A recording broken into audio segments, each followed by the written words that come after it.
One mic. All I need is one mic. It's just different. One mic with Big Mike. The overall tenor of what he's saying is very stupid. And they say his style is too urban for the radio. Maybe it's not racism. Maybe it's placism. Brother has to know his place, right, Bo? One mic with Big Mike. Things aren't always what they seem. A sports talk show, but no subject matter is off limit. Don't just tell me that the reason something's being done is because that's the way it's always been done. Because the first thing I'm going to say to you is slavery. And now, your host. I got the big homie here who needs no introduction. Big Mike. All I need is one mic. It is the One Mic with Big Mike show here, coming at you live on Spreaker.com. I'm also live on TuneIn and my website, onemicwithbigmike.com. You can also download the Spreaker app. If you don't have that on your phone, go ahead and do that. And once you do that, make sure you sign up for your free Spreaker account. It's absolutely free. Sign up for that, then follow my show, One Mic with Big Mike, and then you'll get an alert every time the show goes live right around now, 7 p.m. every Monday, Wednesday, and Friday. And if you don't get a chance to stick around for the entire show, do not fret.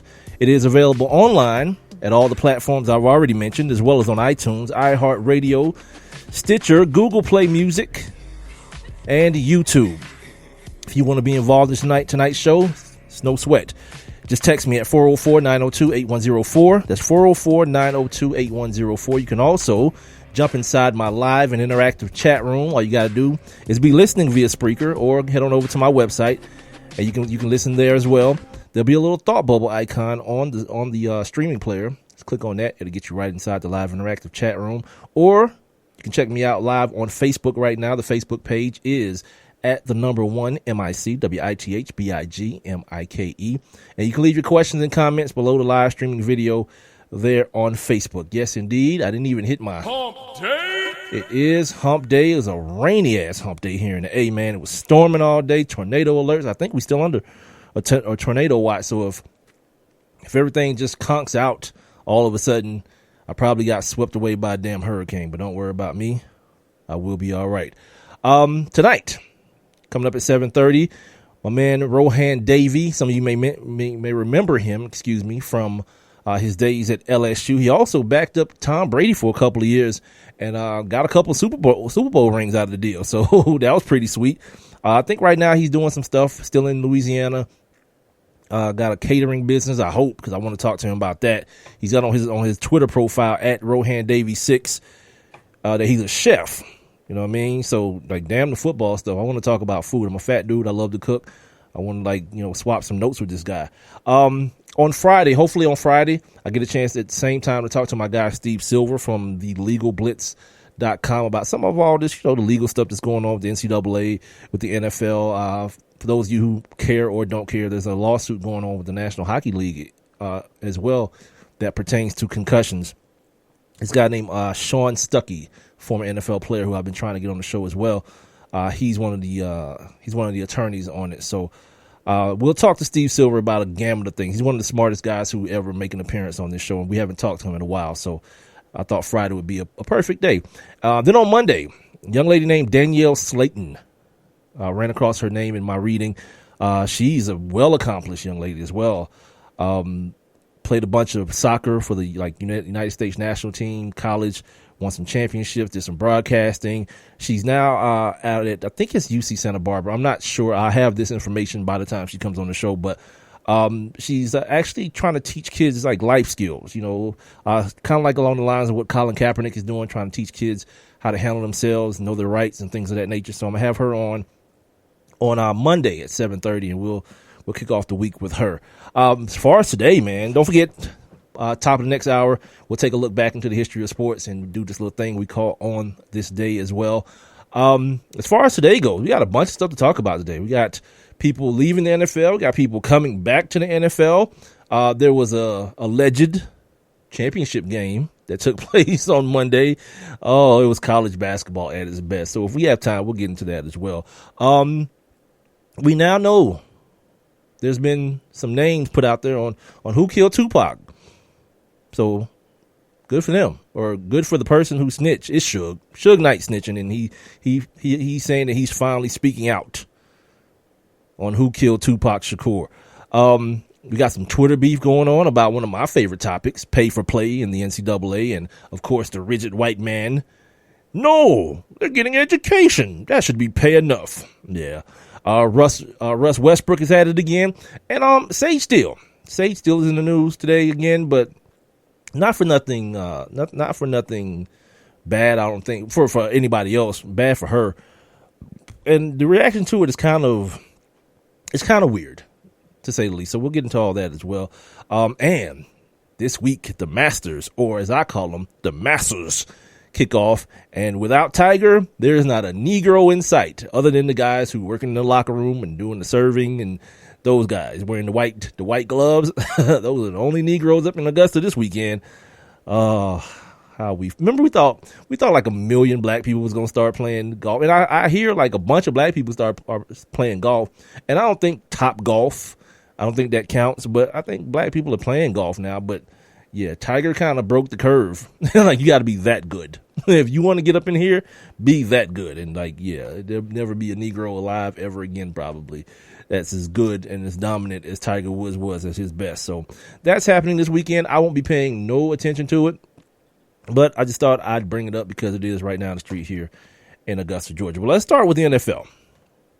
Here on the One Mic with Big Mike show, Hump Day. Oh, also, it's Woman Crush Wednesday. So shout out to Shantae Sierra, SHONTECIERRA. You guys can check her out on Instagram. She is today's One Mic with Big Mike, Woman Crush Wednesday. So two things happened in the last 2 days. Let's go with the most recent thing. Marshawn Lynch is back in the NFL. He's coming back to the NFL to play for the Oakland Raiders, his hometown Oakland Raiders, for for the next 2 years at least, right? And like, I look at this, and if you have ever heard me speak on the radio, on this show, doing my podcast, whatever, you know how I feel about running backs. I'm never, ever going back on this stance because of the way the NFL has been trending for the last decade or two. Running backs are useless. Like, and then at this point in this draft, why go get an old one? Like, Marshawn Lynch is, he's the epitome of what fans do to athletes. They never want to let their best be their last. Like, Marshawn Lynch wasn't good before he left up out of here. He was banged up and hurt. That comes with playing running back in the NFL. And you think he's healthier and better now? Nah. This you know what this is? This is a puppet play, B. This is a publicity stunt. This is bringing the hometown kid home so that these fans who's pissed off that you moving to Vegas still find a reason to come to the game. Like, having the team being good isn't enough, probably. I don't know. I remember the Redskins did it a few years ago with Joe Gibbs. I'm going to bring Joe Gibbs back and relive the glory days. Well, the game has changed. You know what I mean? And the only thing that's worse to me than a first-round running back, like picking a running back in the first round, is an old running back. Deciding that you're gonna hit your wagon to an old running back. It's happened time and time again. Steven Jackson, you know, all these guys, they move on. LaDainian Tomlinson when he went to New York. Great running backs. You know, Matt Forte has had some success in with the Jets, but that's marginal because we're talking about the Jets. Like, it's not going to move the meter. If that was the case, you should have just kept, like, Latavius Murray signed a 1-year deal. You couldn't bring Latavius Murray back for a 1-year deal? A much younger back? He's hurt too, but so, you know, you get a younger hurt guy as opposed to an older hurt guy who's not, in Latavius Murray's case, not from Oakland. Yeah, this sounds so awesome and great. You know what I mean? It does. Until you realize, man, he's a running back. Like, I like Marshawn Lynch, but I like good Marshawn Lynch. I like Marshawn Lynch at his best. Yeah, this whole coming out of retirement. Marshawn, like, just look at his Instagram. Marshawn Lynch has been globetrotting, cuz. Throwing Skittles at people, riding, almost getting hit by buses and stuff. That's what Marshawn Lynch has been doing. And now all of a sudden, it's like, I got the itch to play football again? Sweet. All right, cool. It just never really works out. Remember Emmitt Smith in Arizona? It just really doesn't. It really doesn't do anything when you start like recycling old running backs. You know, Maurice Jones-Drew. Ugh. The man who said he was going to break he's going to break Emmitt Smith's record. You know how I know also that this is such a puppet play and a PR thing? Because at the very least, Adrian Peterson played some football last year. You know what I mean? And he just kind of got like a mercy hump from the Patriots. And then immediately after today, well, it looks like the Patriots and LeGarrette Blount have mutual interest. I bet they do. You know what I mean?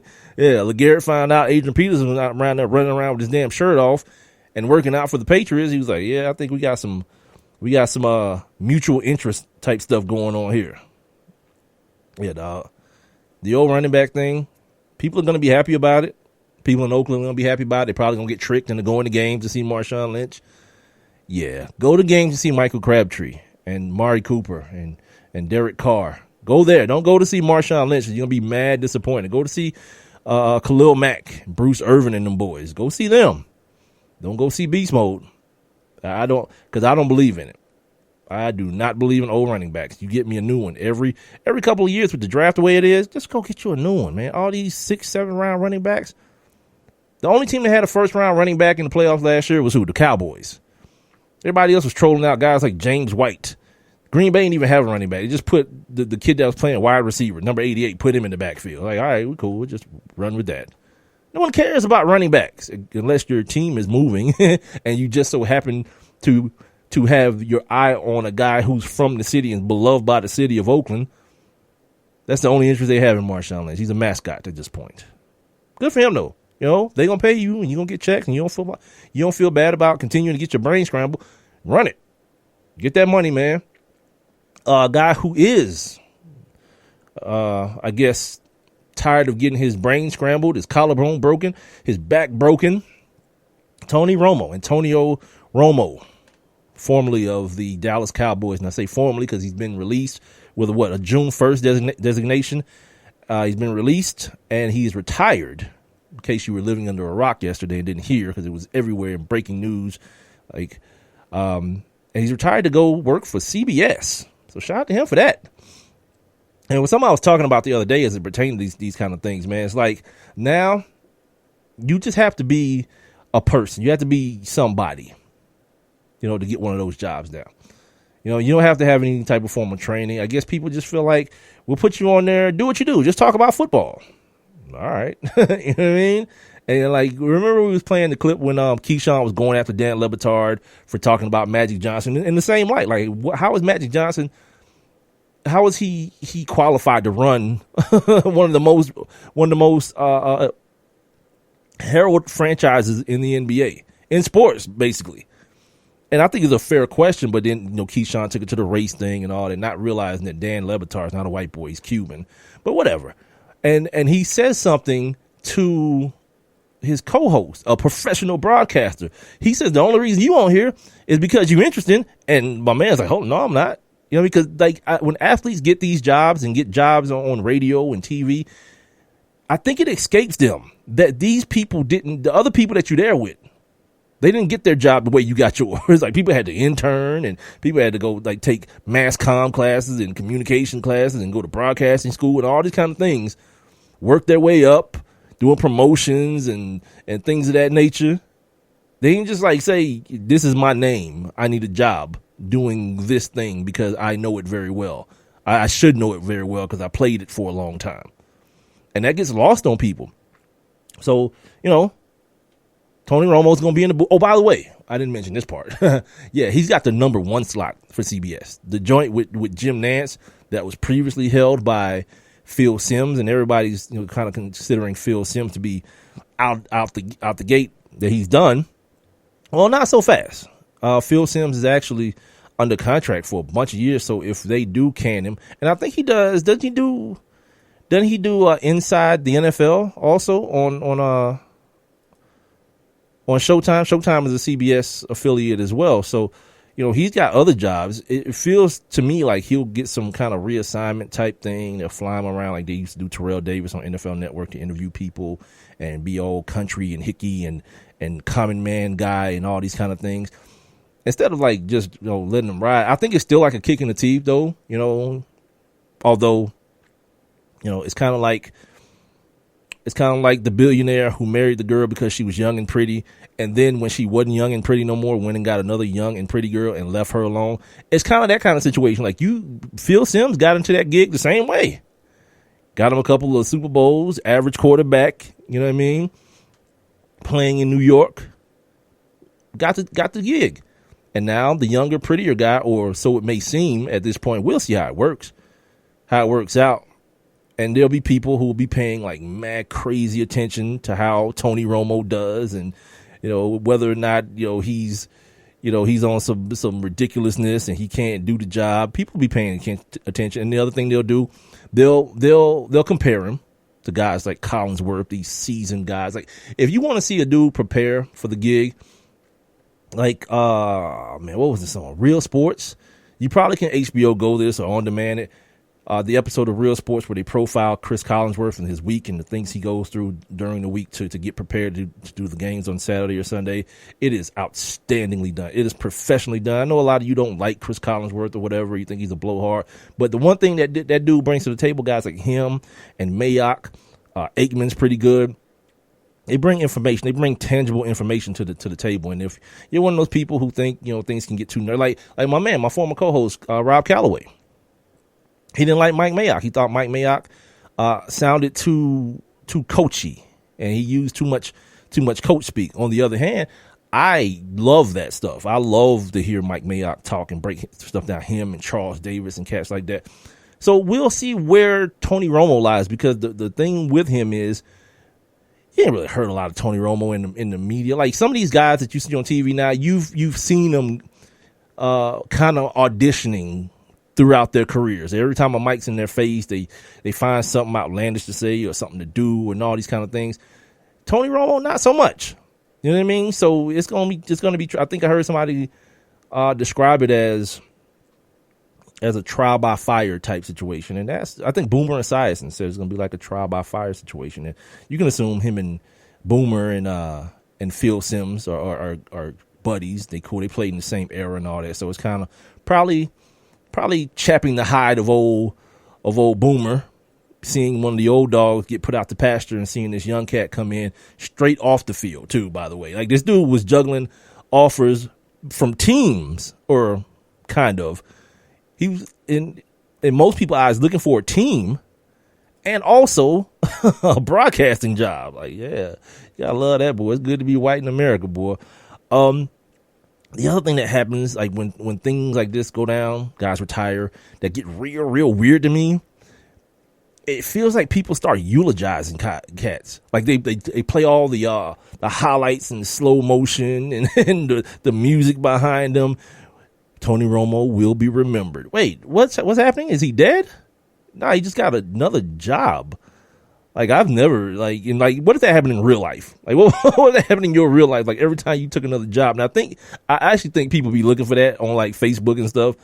They want to tell people like, yeah, I've been so blessed. I got this new job. So then they timeline can just fill up with, or they comments can just fill up with like, good for you. Thank you. I'm never happy about a job. You know what I mean? Like, 'cause at the end of the day, that's what it is. It's a job.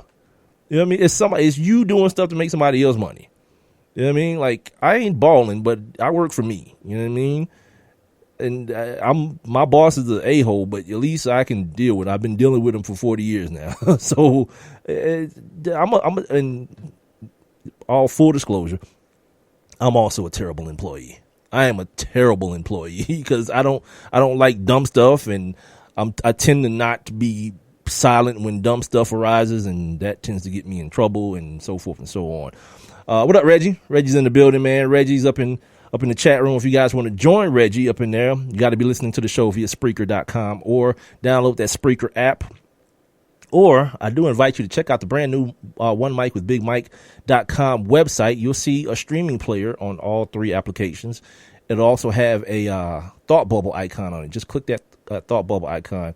It'll shoot you up into the live interactive chat room. You can also text me at 404-902-8104. Or I'm looking at myself right now on Facebook. My Facebook live stream is going tonight. Got this worked out so you guys can leave me comments up on the Facebook live stream as well. And don't forget, bottom of the hour, the big homie Rohan Davey is going to be joining me. I had to hunt this dude down, man. I wanted to actually get him on before. I wanted to actually get him on before the Super Bowl, but I ended up talking to my man Bobby Hamilton, which was awesome. I don't know how you guys felt about it, but I thought it was awesome. But Rohan Davey, gracious enough to join me for tonight's show. We're going to talk about a gamut of things. He's a Jamaican kid too, so I got to talk to him about that weed. I want to know if he smoked weed while he was in at LSU or while he was in the league. I mean, it's been like 12, 15 years, whatever now, so he can let it fly now, I believe, right? You don't have to be like bashful about it. He's a grown man, and it's starting to be legalized in some form or fashion everywhere. So, we'll talk to him about it or whatever. Oh, look who stepped up in the room. Hey, it's the kid from Africa. Nah, the homie I Am No Dose. Happy belated birthday, D-Bag. I wouldn't have accepted that from you any other way, my guy.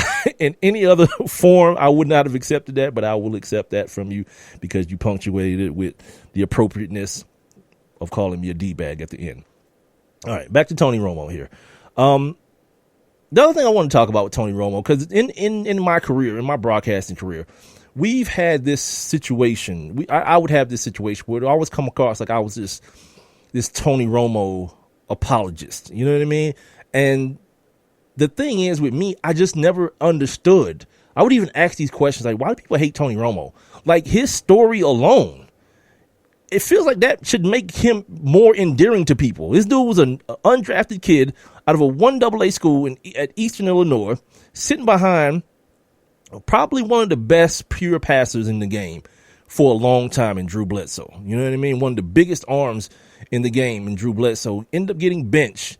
This nobody-ass dude comes into the game and never looks back. Becomes the Dallas Cowboys' leading passer in almost every damn category. And, of course, along the way, there were some mishaps. You know what I mean? Some opportunities lost.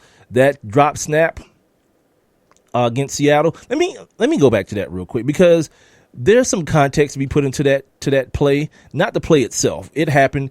It was terrible, right? But a lot of people, I think, in a lot of people's memory, they feel as though that was the end of the game when he dropped that snap. No. That game was far from over. It was like almost 2 minutes left. It was like a minute and 30-something seconds left in the game. And Seattle was backed up. How things got effed up after that was Roy Williams. He missed a point-blank tackle because all Seattle was going to do, they was going to put the ball in the belly of Sean Alexander a couple times, punt it out of there, try to use up as much time as they could without, leaving the Cowboys that much time. The Cowboys still got the ball back, but it was after Sean Alexander had broken off like a 20-something, 30-yard run and kind of flipping the field. So there's some blame. There was retribution to be had in that game, but it just didn't work out that way. And I personally felt like that was the Cowboys Super Bowl run. Was that the year that did the Seahawks go to the Super Bowl that year and play the Steelers, or was that the Bears Colts Super Bowl?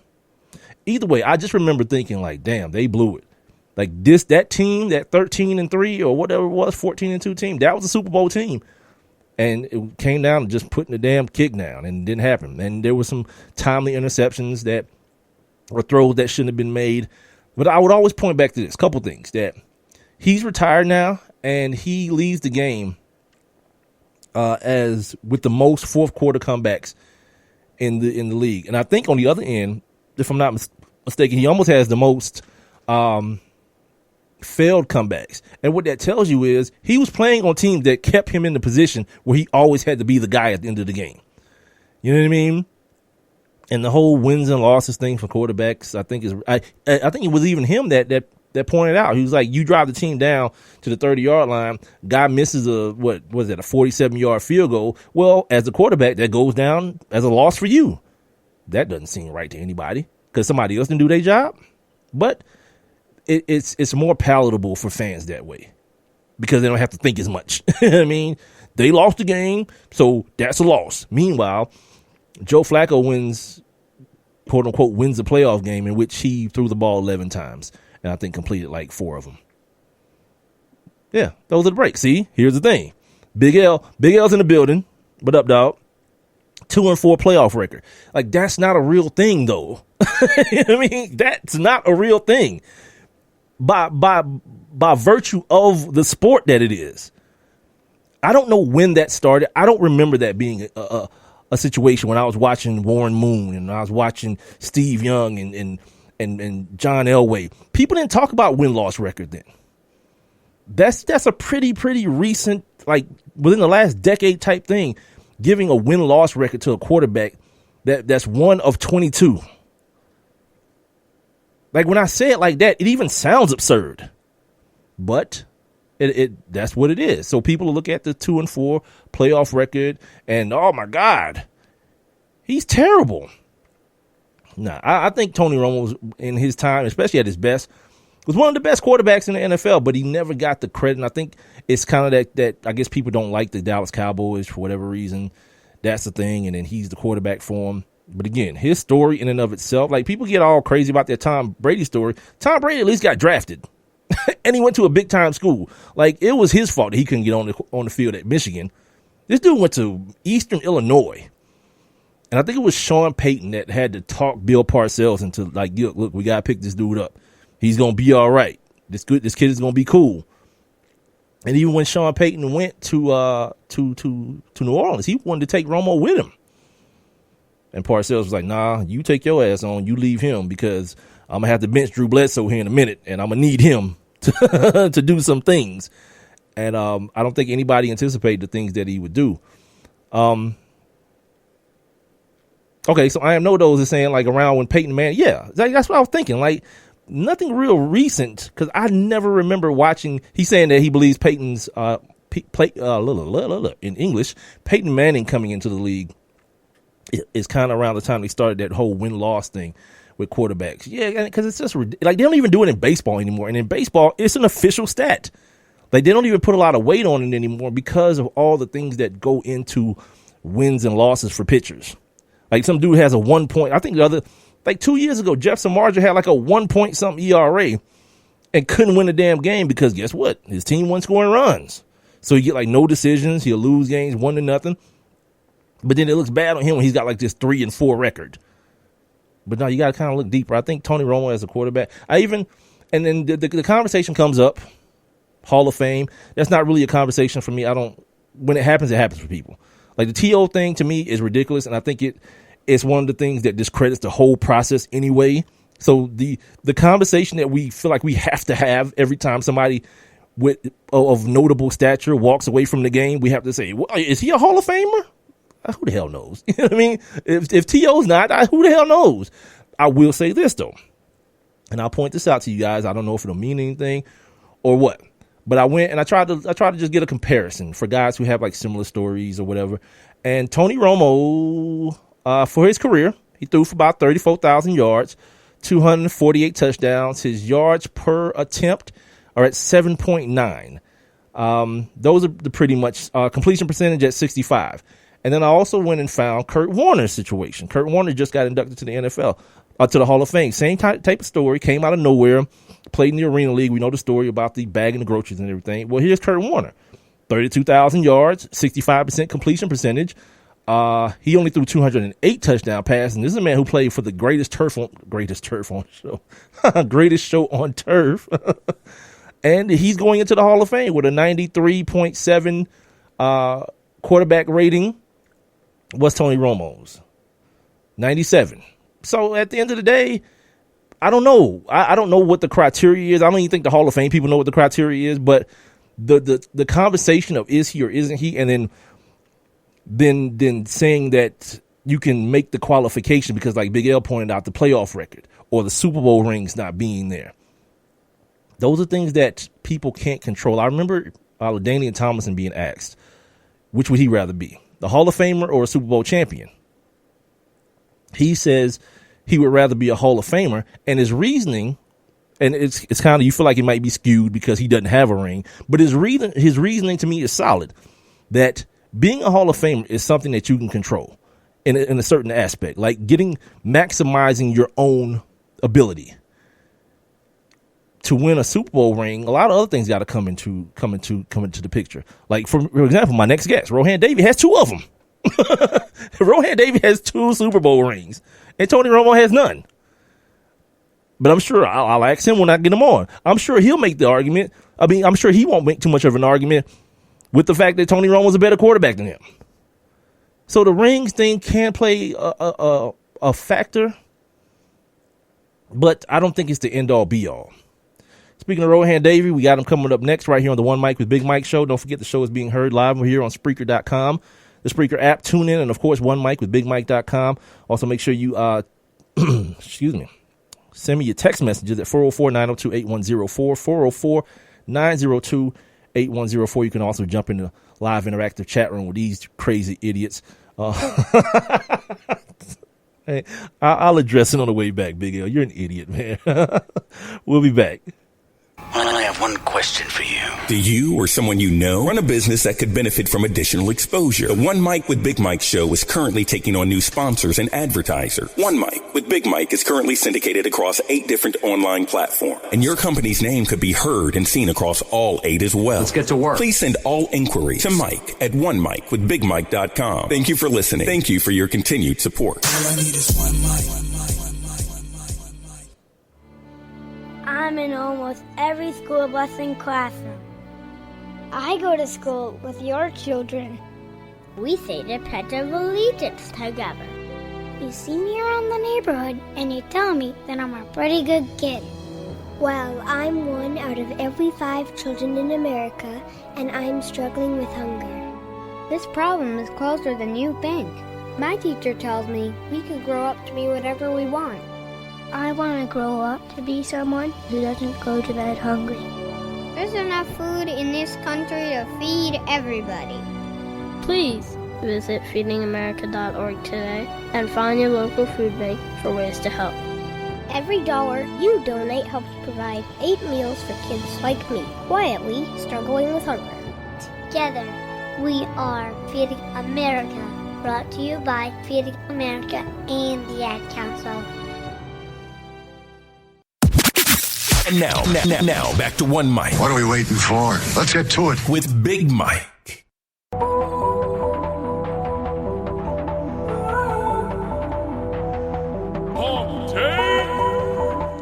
Hell yeah, man. Let's get on over the rest of this hump here on the One Mic with Big Mike show. Heard live every Monday, Wednesday, and Friday right here on Spreaker.com, the Spreaker app, as well as on TuneIn, and, of course, my website, One Mic with BigMike.com. And now, as promised, live in the building, former LSU quarterback, former New England Patriot, 2-time champion with the New England Patriots. As a matter of fact, the homie Rohan Davey joins the One Mic with Big Mike show.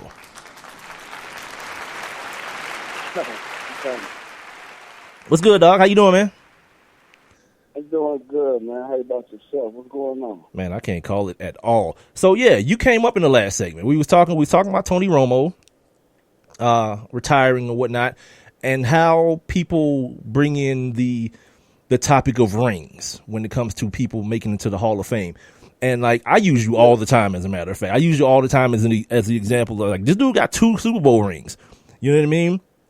And let me ask you this first. My producer gave me this question to ask you, and I feel like it was a pretty good question. If you had to do all over again your NFL career, would you rather have been a starter and ended your career like a 10-year career, no rings, or been Tom Brady's backup for the time you were there and walked away from the game with the 2 rings that you have? Which one would you have preferred in retrospect? No, I would have preferred the first way, have a longer career and had a chance to win the long ring. Yeah, the bread, of course. Yeah, you get more bread that way. Speaking of bread, by the way, let's shelve this football stuff, because one of the main reasons I wanted to talk to you, I saw that you had you opened up a catering service after your playing days. That still going on? Yeah, man. That's what I do. My man. Like, I'm a firm believer in the good Lord, like, put you and give you things that you can use to be successful in life. And one of my other passions is cooking. So I parlayed it into a catering service. But yeah, one of my other passions is cooking. Yeah, good. Damn that football stuff. Let's talk some food, man. Like, what kind of stuff you offering at the catering service, my man? Because, like, let people know you say you love cooking, but on your profile it says that you're the owner and the chef. So you do the actual cooking for the catering service? Yeah, absolutely. My man. So let's go. I do the cooking. I'm originally, I was born in Jamaica, so a lot of my food has a lot of Caribbean. It's actually Caribbean with a little Cajun influence, so you could get a jerk chicken jambalaya with the jerk chicken and the jambalaya with the Cajun roots and what I learned here. But, you know, it's traditional Jamaican and Caribbean cuisines. You know, it's oxtails, it's rice and peas, it's curry chicken, it's jerk chicken, and everybody loves the jerk chicken. Yeah, what's the secret to a good jerk chicken, man? Because like sometimes you go somewhere and get a jerk chicken and all the seasoning is on the outside. You peel back the skin and everything's bland inside. The good jerk chicken, you feel me? The good jerk chicken got you could taste it in the meat. So how does that happen? Like how you get that process going? Well, I don't know how everybody else get it, but the secret to it for me is for you to really it's the wood, man. Actually, you could have your own little dry rub or whatever you make up, but the jerk dry rub it's basically all the same dry rub and the same seasoning, but it's the wood. You know, you have to have that pimento wood, which you have to import. So that's the key to it, is just the wood. Because the pimento wood along with the pimento berries is what gives you that little true traditional authentic jerk flavor. Word. Speaking right now with Rohan Davey, former chef and former NFL and collegiate quarterback. Go ahead. I'm sorry. Did I cut you off? Nah, he's good. He's good. Oh, because, yeah, I'm all about this food thing. I'm a fat dude, and I love to cook, man. And anytime I get a chance to talk about, I watch all the cooking shows, like Dining's Drivers and Dives, the cooking channel. Yeah, I love that stuff, B. Dude, I'll go to the farmer's market and just get spices, dude. And just, like, anything that I hear about on TV, I go down there, I bring it home, I smell it to figure out what it'll go with. So, like, we could talk about football here in just a second, but let's keep talking about food, B. Other than the jerk chicken, though, like what else is considered considered traditional Caribbean food and Jamaican food? I hear a lot about like ackee, roti, and things of that nature. What else are we talking about? Ackee and saltfish. That's a traditional breakfast with what we call food. You ever hear somebody say food? They just talk about green bananas, yam, sweet potato, and it's all boiled and served with ackee and saltfish, usually on top of it. You know, oxtails and brown stew chicken. Yeah. And I think one of the reasons why it does so well in Louisiana is because, you know, they're already familiar with the spicy part of it, and the spices are similar. Just, you know, in Jamaica, being from Jamaica and the islands and the different weather and the different mountain regions and stuff like that. So we have different spices, but they're all similar, you know. But isn't that kind of like I was about to say, isn't Creole food, Cajun food, kind of like a mashup of like French and African and Caribbean, just like a mashup of all of it? Yeah, man. Exactly. My man. Exactly. All right, we can move on, man, from the food stuff. If I got any other questions that come to mind, my people in my chat room talking about conch fritters. Yeah, see these folks are on it, man. Like I love greedy folks who like to eat. You know what? Man, conch fritters. Conch salad. That's the one you could get that here too. You can get the conch here from Idea Market off of Old Ham, and they got really good conch here. But you can't find it anywhere else. Like, I have to make it myself. You know what I mean? Word. I love conch. Every time I go to Miami, the first thing I do is stop and get a pound of conch. Go see my mom. What's the name of the catering company? I want to leave that out so people traveling to New Orleans. Catering. What is it? Quick Six Catering. Quick Six Catering, like your football number, no doubt. Make sure y'all are following Rohan on Twitter, as a matter of fact, at Rohan Davey 6. He's a 2-time Super Bowl champion with the Patriots. He's a chef, former LSU quarterback. What was life growing up? You say you're from Jamaica, ended up in Florida. Yeah. What was life growing up for young Rohan? Man, growing up was fun, man. It was free. You know what I mean? I was basically raised by my grandfather. My mom and my aunts and everybody came to the States when I was young. Right. They came here. So I was raised by my grandfather. He was a butcher and a farmer. We did a lot of that. That's why I said I've been around the food and fresh food and good food for a long time, ever since I could remember. So, you know, it all goes back to that as well. Granddad's the cook? Your granddad's the cook? Yeah, I think every male in my family could cook. Not saying the women can't cook. The women could cook their behinds off too.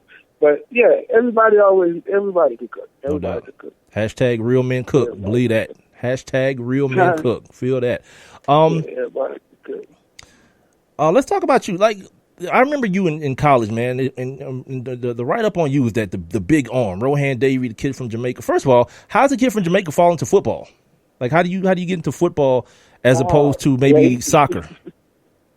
I did. I played soccer. My passion was basketball when I came. I didn't play football until my sophomore year in high school. That's why I said late. Okay. I got into football real late, and I was just on the strength of my homeboy, Haitian Frank. He just went and told the coaches one day, look, my homeboy could throw the football if y'all looking for a quarterback. And he came and got me out of class with the coach. And then we went out to the field and threw the football. And that was the start of it, really. At your best, how far could you throw a football? At my best? Yeah, at your very tip top, your tippy. Oh, man. How far can you throw that thing? 80? Probably about 80, yeah. What about now?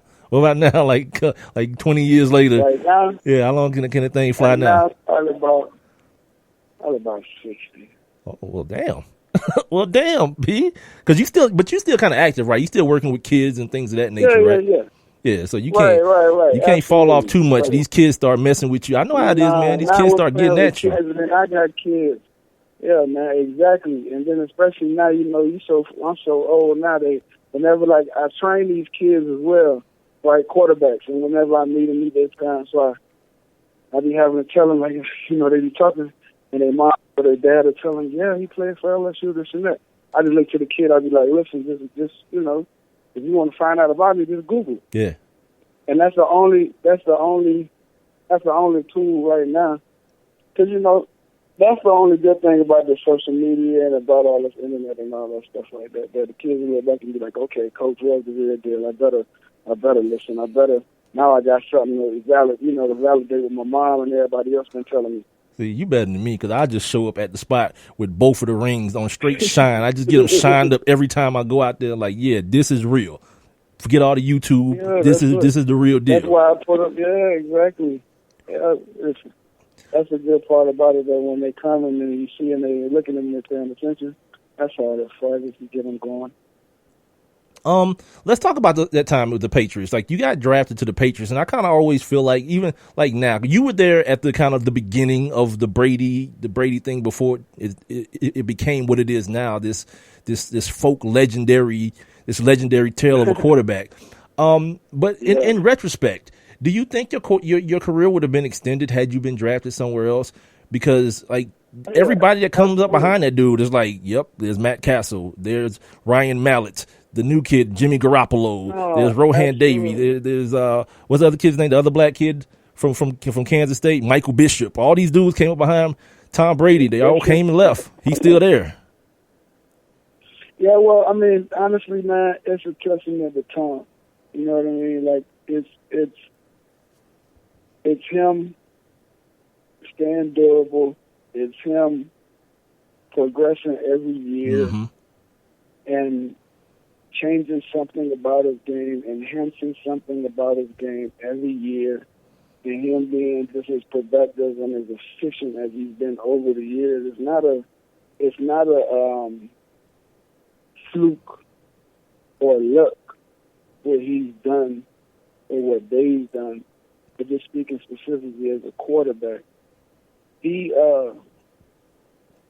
puts in the work, man, and he does everything that you're supposed to do at that position to put yourself in situations on Sundays, Thursdays, Monday, whenever you play, to give your team and yourself a chance to win football games. And he's the best at it, bro. And it's not an accident. It's really not an accident, man. I take my hat off to him every time someone asks me about him because, like you said, I actually was there at the beginning and not, like you said, now as great as he is now. I'm removed from Tom and the Patriots now for, probably about 10 years. But being there at the beginning and seeing how he worked, seeing how methodical he was, persistent, consistent, that's what it was all about. That's crazy, man. And that's what he does. I talked to It is crazy. I talked to another one of the Patriots, Bobby Hamilton, before the Super Bowl, man. He was saying, like, it's almost like you guys are reading from the same book. He's like, yep, this dude is consistent. He's persistent. He's the hardest worker. He seemed like a dude, though, that'd be a little bit of a D-bag to his backup. Was he ever like a D-bag to the dudes backing him up? Nah, man, he wasn't. That was one of the things that surprised me, too, though, honestly. You thought he was going to be one. Yeah, I thought he was going to be like, full of himself and all that. Wouldn't help me out with nothing. But it's just the horror stories that you hear. That's why I always say never judge a person by the book by the cover. You just always got to, see it for what it is for yourself. But that might have just been him having a bad day with somebody else or whatever that friction was. You know what I mean? That ain't the same as you. But, nah, man, he was, like I said, he was a total opposite. You know what I mean? Like, it was calling me in the midnight, calling me 2 in the morning, asking me about film, what you doing. He helped me in every way, but I realized that the ultimate thing with him was winning. So he also want to win if he's not in there. So he's not one of those quarterbacks that felt like, this youngster come to try to take my job or whatever. He enjoyed the competition. He enjoyed learning the new things from me and seeing how we're trying to help me out too, because he knows, hey, I might get hurt, you might have to go in or whatever. And he ultimately want to win. Doesn't matter who's in there. So he always helped, man, always. Killing me, dog. Like, I was really hoping you was like, yeah, man, he was such a turd, man. He was such a douchebag. I was really hoping you would say that. Dang, this dude, this dude can't be that, man. He can't be like the best quarterback of all time with the supermodel wife and all the money. There's got to be, he got to have like bodies in the basement somewhere. I'm gonna find them. I'm gonna keep having you Patriot cats on, and somebody's gonna tell me, man. He's the real deal. He's the real deal. Well, honestly, he's the real deal. Like I said, it's not a mistake or a fluke why he has been to so many Super Bowls and has won so many Super Bowls and has been so consistent over the years. It's not a fluke, bro. The other voice that you're hearing right now is Rohan Davey, a 2-time Super Bowl champ with the Patriots, also former LSU quarterback. What kind of relationship you got now with the LSU Tigers? You still on campus a lot, hanging out up there or whatnot? Yeah, man, I'm a Tiger. Yeah, man, I'm a Tiger. No doubt. So the Coach O thing, Coach O thing is good with you? Yeah, Coach O thing is good with me right now. I think everyone deserves a chance. I think everyone deserves an opportunity.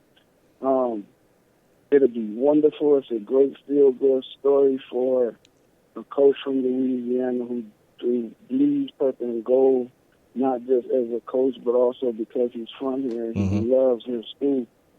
But ultimately, at the end of the day, it don't mean nothing if you're not winning championships, and that's just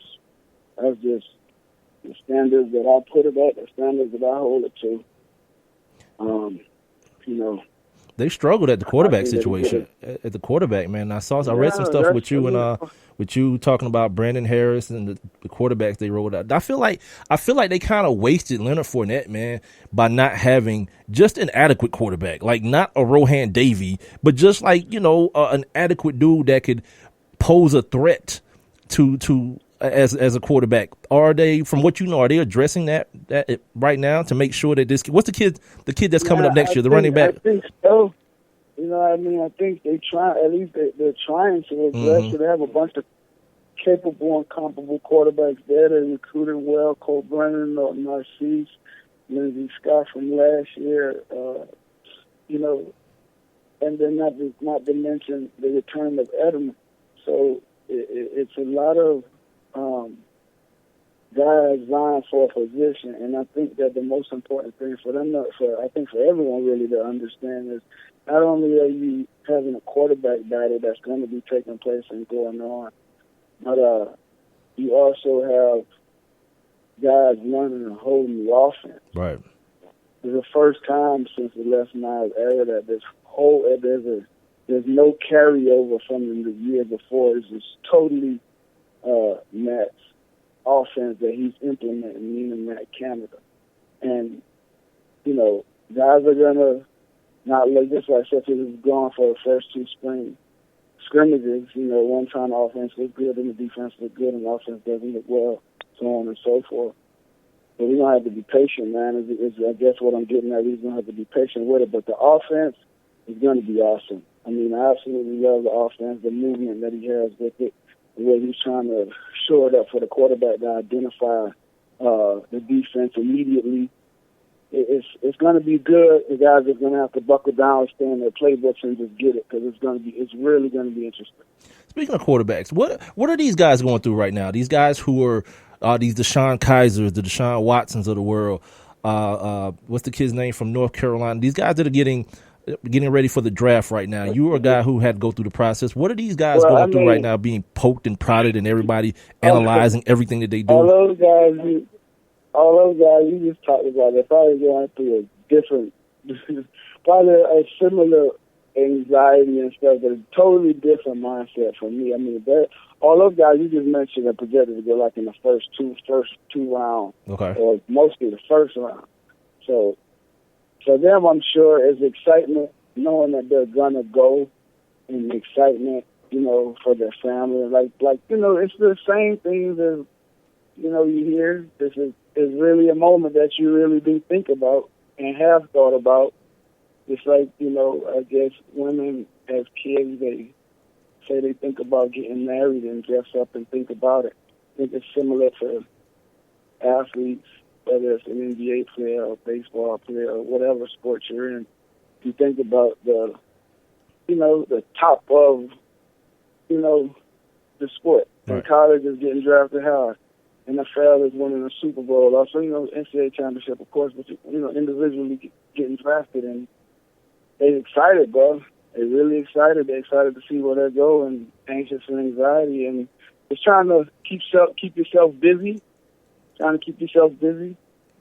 What's the worst thing you heard about yourself when you were when all the draft talk was happening? You were, I think, you were the 6th quarterback ranked out of that class that you came in with. So, what was like the worst thing you heard about you? I wasn't a 6th quarterback taken. The worst thing I heard about myself. Oh, that I was going to eat my way out of it. Ain't that funny? That's pretty ill. Yeah, dude. This dude is always hungry. Funny, and not for victories. He's just hungry. Yeah, exactly. That was funny. I got a couple more minutes here. Go ahead. I'm sorry. Yeah, that was about the worst thing I heard. It was funny and bad all at the same time. To me, it was funny and bad all at the same time. Wrapping up here with my man Rohan Davey. I appreciate you taking the time to join me, my man. He's a former NFL quarterback, former LSU quarterback. Make sure you follow him on Twitter at Rohan Davey 6. The topic has come up again. It comes up every year around this time. Once March Madness is over with, once the bowl season is over with, and football, people start talking about the pay for play situation. And I always wonder, when you were coming out, were there ever grumblings about that while you guys were in school? You've been going to LSU, you show up at Death Valley, it's like 80,000 people there, and people wearing jerseys, people got number 6 jerseys on, and you're not getting none of the money from it. Were there any mumblings or grumblings about that way back? I ain't gonna age you like that, but back then, about this kind of thing? Yeah, absolutely. I mean, we thought about it back then. It was like, man, whenever you walk past the gift shop, or you looking at standing after the game, or you may be watching film after the game, and you sitting there watching film, or like, you absolutely say to yourself, well, I don't get none of them jerseys, they're selling the jerseys. Of course you do. Or when you ask to sign something, and then, you see it being auctioned or something like that. Of course you do. Of course guys think of it. What's in your opinion, what is the answer to that? Because I don't feel as though it's necessarily prudent to put together a pay structure as far as like cutting a paycheck and W-2s and all that. But I do feel like if Rohan Davey is the most marketable person on the LSU team, that LSU and whomever else and ABC and ESPN shouldn't be the only ones to be able to market him. It shouldn't be Rohan Davey and the LSU Tigers take on the Crimson Tide. No.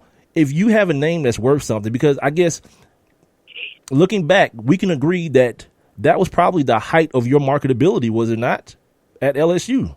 Yeah, yeah.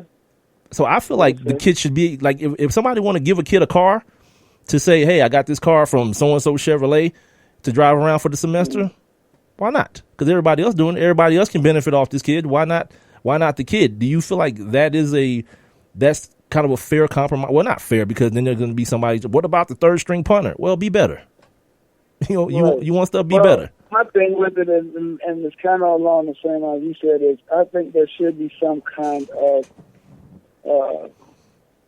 relief, monetary in some way, but the thing would be how do you structure who gets what? You know what I mean? And even then, somehow, just because there's so much money involved. Yeah, billions in collegiate sports, man. And I think there's got to be some way. And people say, scholarships are this, scholarships are free. Scholarships are renewed up every year. Right.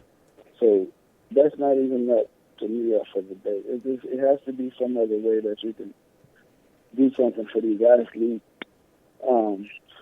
in a monetary way, so they're not feeling that they're getting slighted. Yeah. That's how some people are feeling. And I'm sure it also, if that was the case and guys were getting something and were able to help their families or help for this and that, you wouldn't have so many guys that leave early either, probably. Absolutely. I just heard Peyton Barber say the same thing. The last thing I want to talk to you about, it's a twofold question. Your health, man. You play a lot of football. I mean, obviously people remember you being a backup with the Patriots, but you played football after that. Some Arena League stuff, some World League stuff. How's your body doing? How's your body? How's your mind and everything doing? I always ask that question to all my past my players, my former player guests. How's everything feeling on your body, man? Yeah, I'm healthy, man. Thank the Lord, I'm healthy. I was, the worst injury I sustained was in college when I tore my knee up. Yeah. And that was perfectly fixed by Dr. Brent Bankston. So, and we had at LSU. So I didn't have any problems with that, and I've never really been, nothing huge. That's it. Matter of fact, the most I've ever been banged up was actually Arena. So, no, I'm good. No doubt. And being a Jamaican guy, now what is your take on the weed situation? Because that's coming up more and more in conversation. Word up, yeah. You be the perfect person to ask about this, because the unofficial plant of Jamaica is marijuana. Am I correct? I guess it's the unofficial plant of the Caribbean, you could say, but yeah, we'll take it. So now Jerry Jones is like, the NFL needs to go ahead and put the kibosh on on the weed situation. What is your take on that? Well, I think that, if whatever the regulations are, where you are in the state that you are and where you reside, I think those are the rules that should apply to you if you're in the NFL, NBA, or wherever you're at. So if you live in Denver, Seattle, these places that DC, do whatever you want to do. Yeah, DC, that's what it is. Now, everywhere else that they don't have it yet, I feel like, the rules are the rules, and you got to, go with the rules. Did you partake during your playing career? Did I do what? Did you partake in the puff pass during your playing career? No, not early in my playing career. But later? Uh-uh. Oh, okay. Once I was done, it was more, it was easier for you to do what you wanted to do, but not while I was in or playing or even, that was, and I'm not saying like, people ain't do it, but it wasn't one of the things that I could do and then perform how I wanted to perform. I can dig it. My man Sean Smith been on this show. Sean Smith played for like 10 years. He said he used to smoke right before the game. Yeah, Sean Smith was good. Right. You know what I'm saying? What I'm trying to tell you, like, I'm not saying that it wasn't something that was done, but what I'm saying is it wasn't something it's a personal thing. Do. Right, absolutely. Yeah, it's a personal thing, absolutely. My man, Rohan, I appreciate you taking the time, my brother. It's been real, man. Thank you so much. And look, man, man. Me and my old lady gonna take a trip down there. We're gonna check out your catering spot, man. Come down there and get some of that Caribbean food, my man. You already know you get in contact with me, man. My man, I appreciate you taking the time, my man. Have a good one.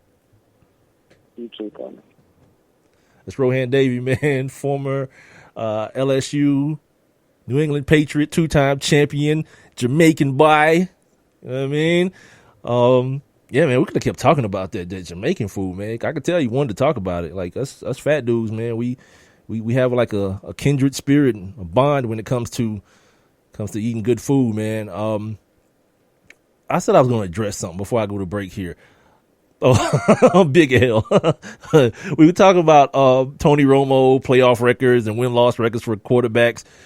4-2 Caps playoff record. It don't mean much. I see to most teams. Yeah, it doesn't. It really doesn't, to be honest with you. It doesn't.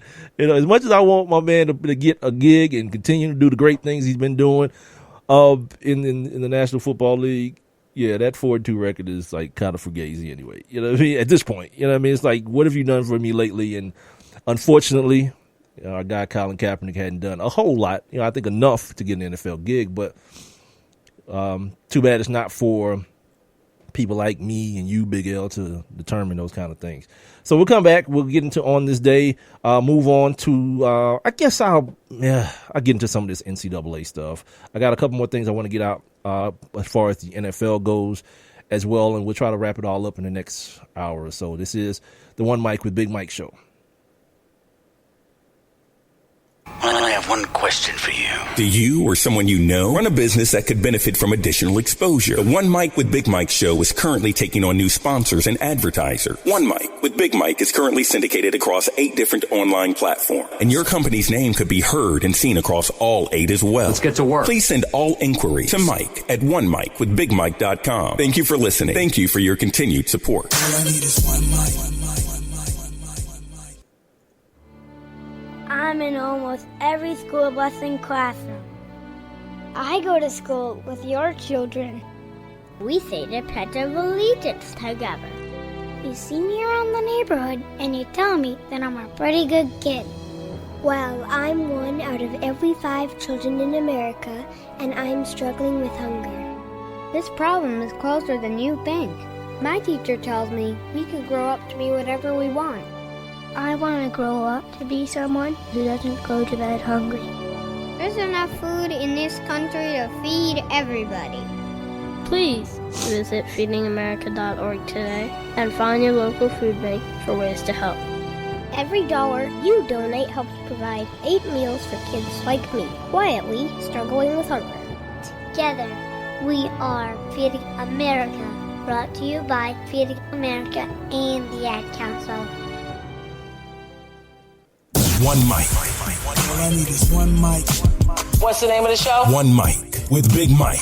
Ain't nobody getting hurt, ain't nobody. There's no crime being committed. And they say his style is too urban for the radio. This is real life stuff that's happened to me. Well, you know what? You, and you. One Mic with Big Mike. I like to be able to do what I want to do. A sports talk show, but no subject matter is off limits. Meek Mill's concert is not called the Hell Yeah I Bang Khloe Kardashian concert. And now, your host. Put your hands together for the one, the only Big Mike. All I need is one mic. Yeah, man, on Over the Hump. 1 hour down, 1 to go here on the One Mic with Big Mike show. Heard live on Spreaker.com, the Spreaker app, TuneIn, and OneMicWithBigMike.com every Monday, Wednesday, and Friday starting at 7 o'clock. You can also catch the show on demand on all of those platforms, as well as on iTunes, iHeartRadio, Stitcher, Google Play Music, and YouTube. Listen up, man. I got some giveaways for next week.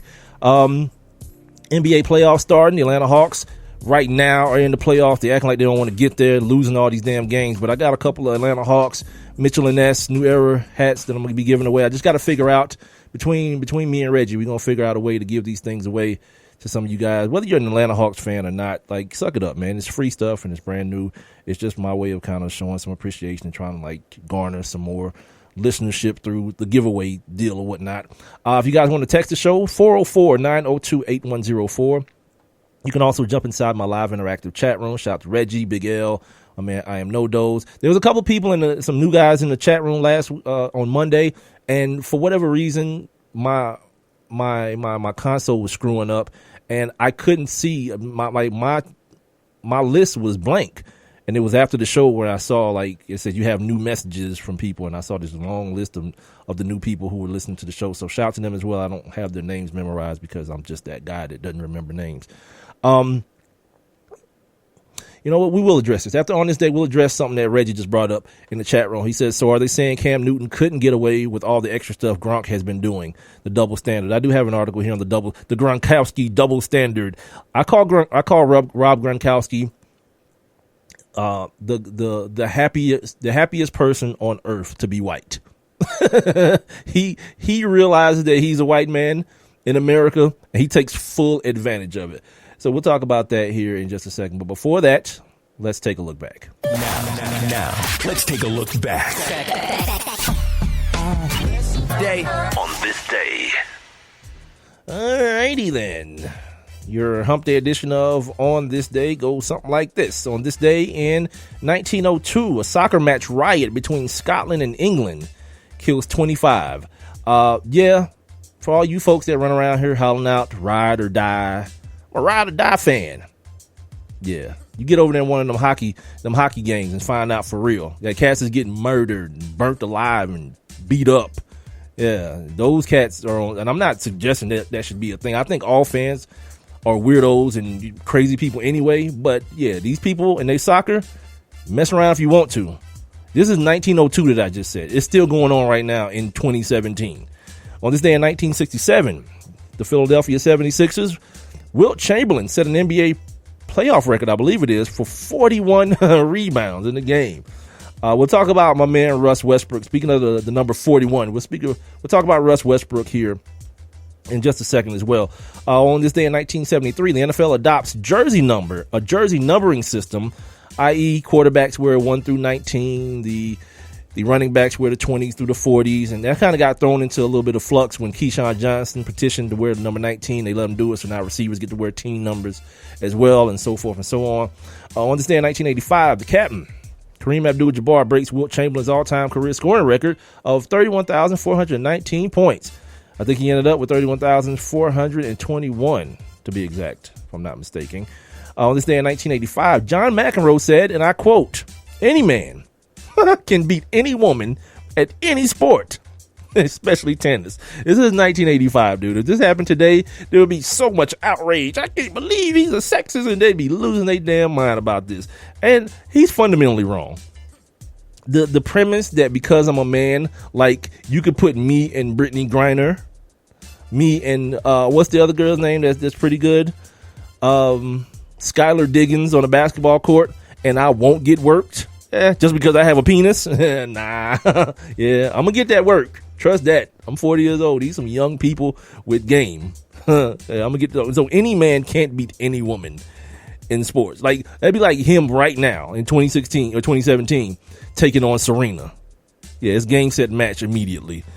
On this day in 1993, the 55th NCAA Men's Basketball Championship was between North Carolina and Michigan. Actually, North Carolina won 77-71. That's not the biggest story. It was a game where my man Chris Webber walked and then called a timeout they didn't have, and then went to depression, and then was like, you know what's going to solve my depression? Going to the NBA and making plenty of money. And Chris Webber now is like, yeah, he's on top of his game, man. Chris Webber's got his like own show and stuff now. He talks way too much during the broadcast, though, sometimes to me, man. Sometimes I'm like, all right, Chris, put a period in it, B.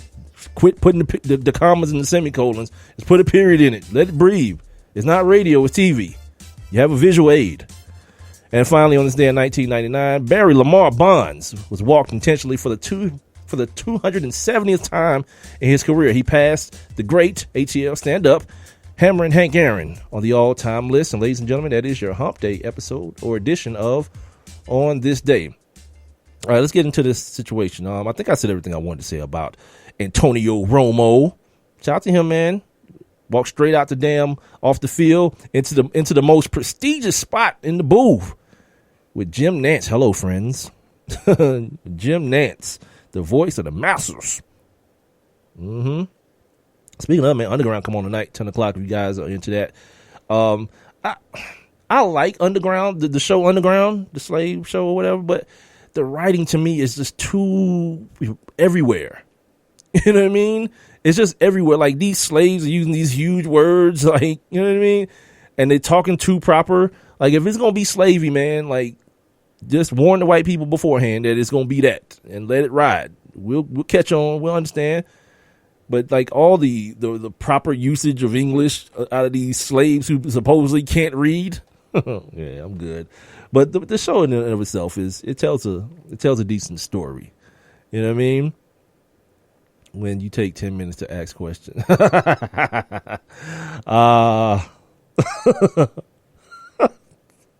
Look, man. See, here's the thing, real quick. I'm gonna get into this Gronkowski thing in a minute, but I am no dose is busting my balls about my interview style. The nerve of you to say that about Chris Webber when you take 10 minutes to ask a question. Look, man, you know why it is? Because I'm not interviewing these people necessarily. Like, I'm having a conversation with them, so it's not just me. It's not just me question answer.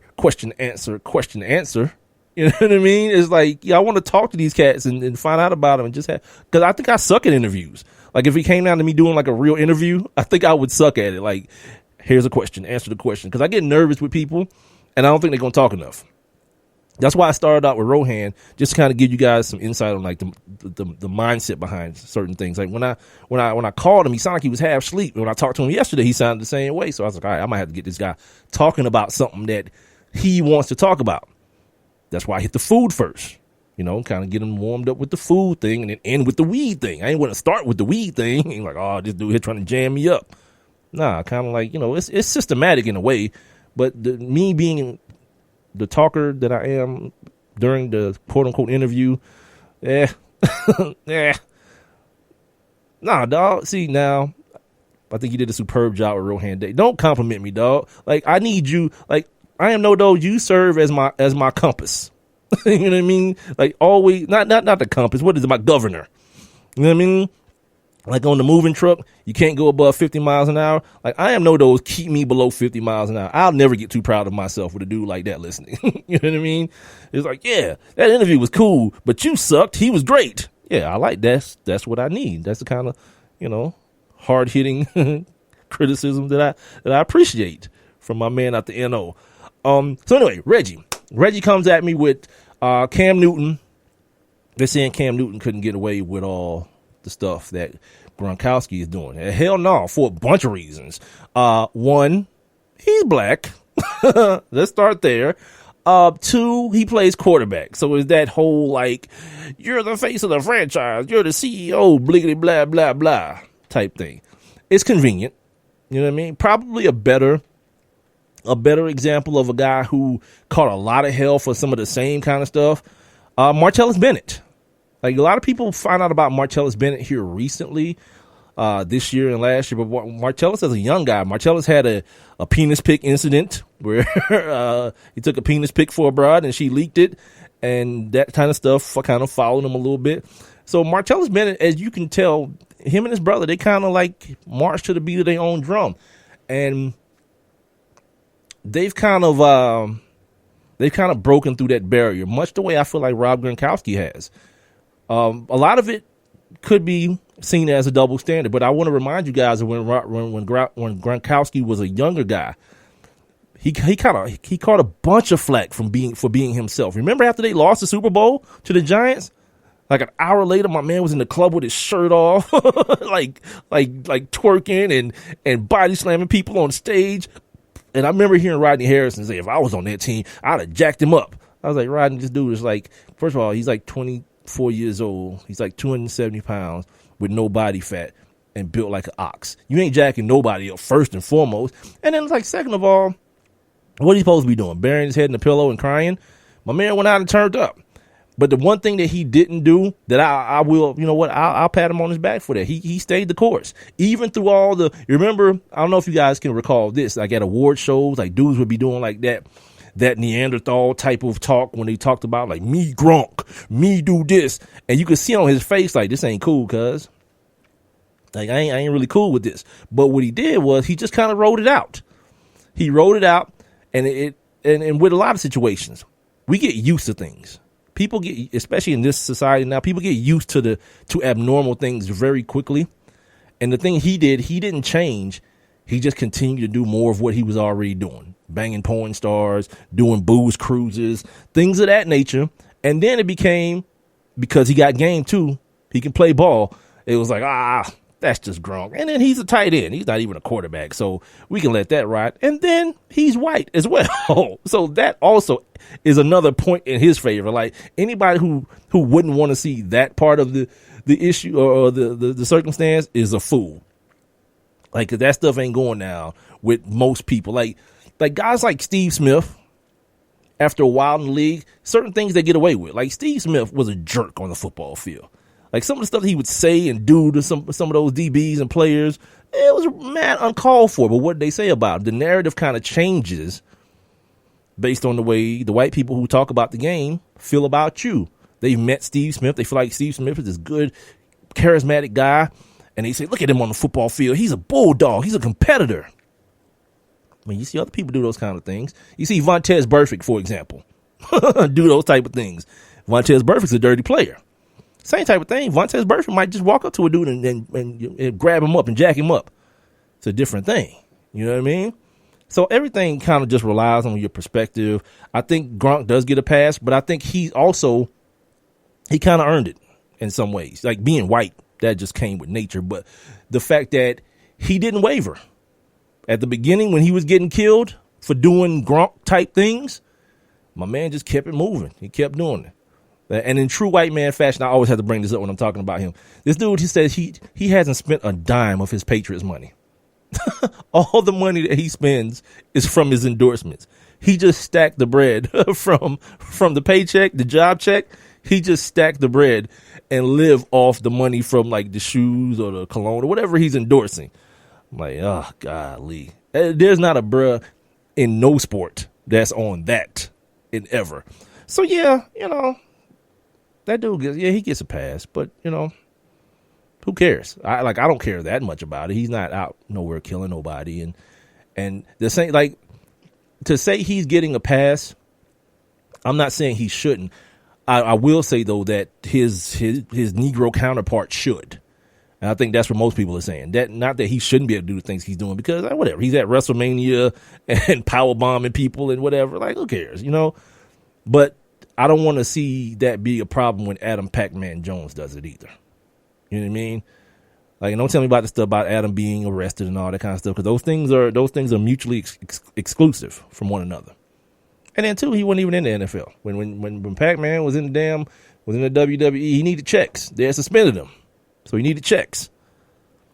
What else? Oh, you know what else I thought about going back to the Tony Romo situation?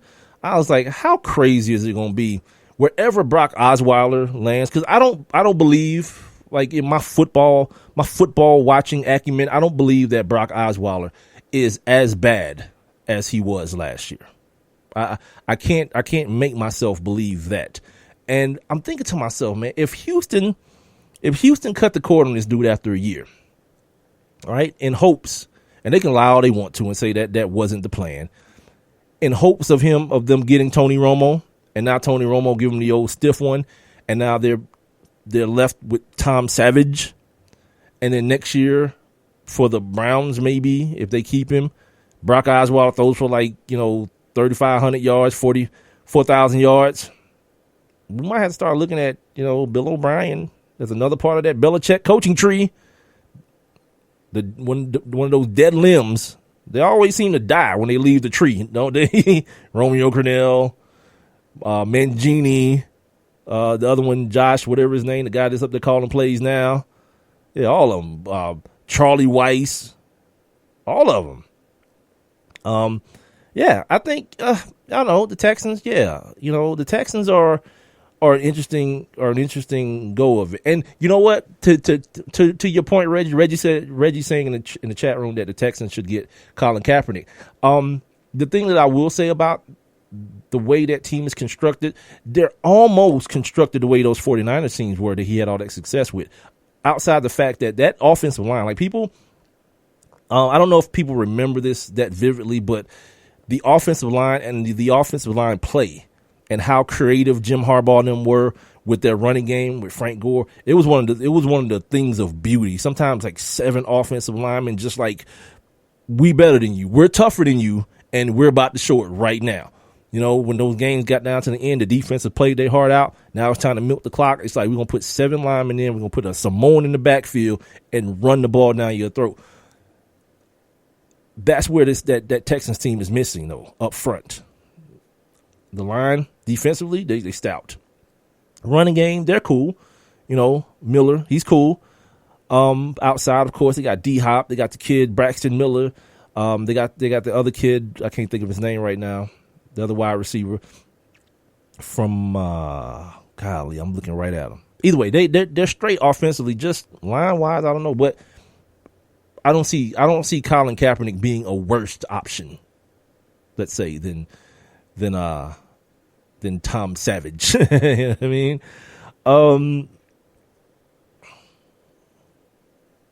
Sorry, I was trying to see where I left off at. All right, so here's the thing. On Monday,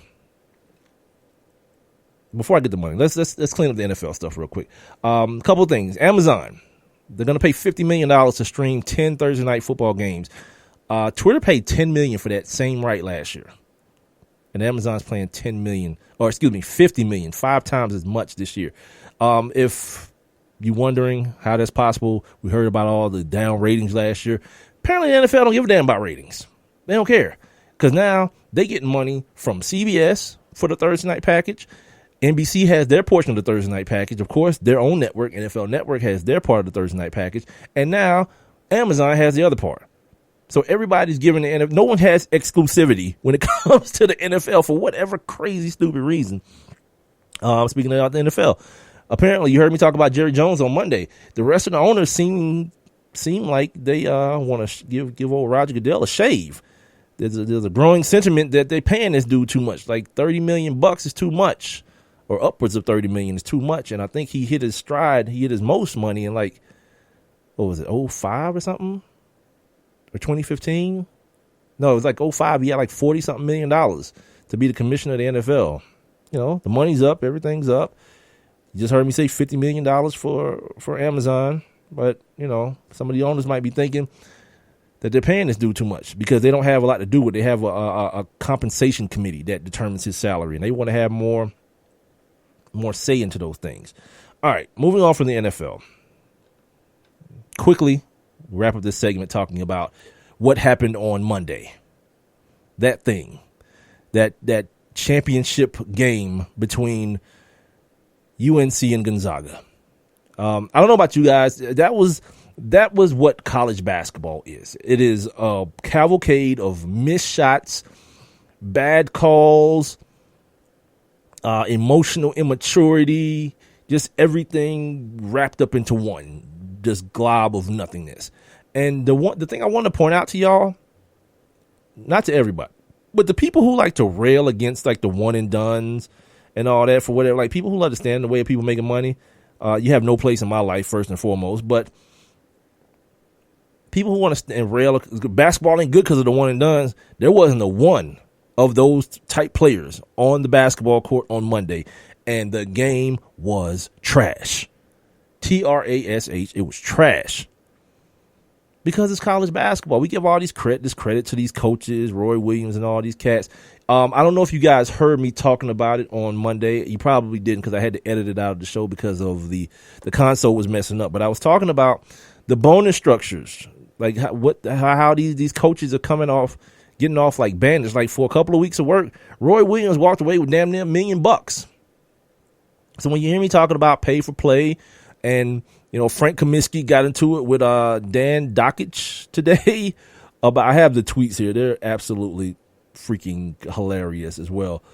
Got into about the pay for play situation because this is the time where it all comes into full view.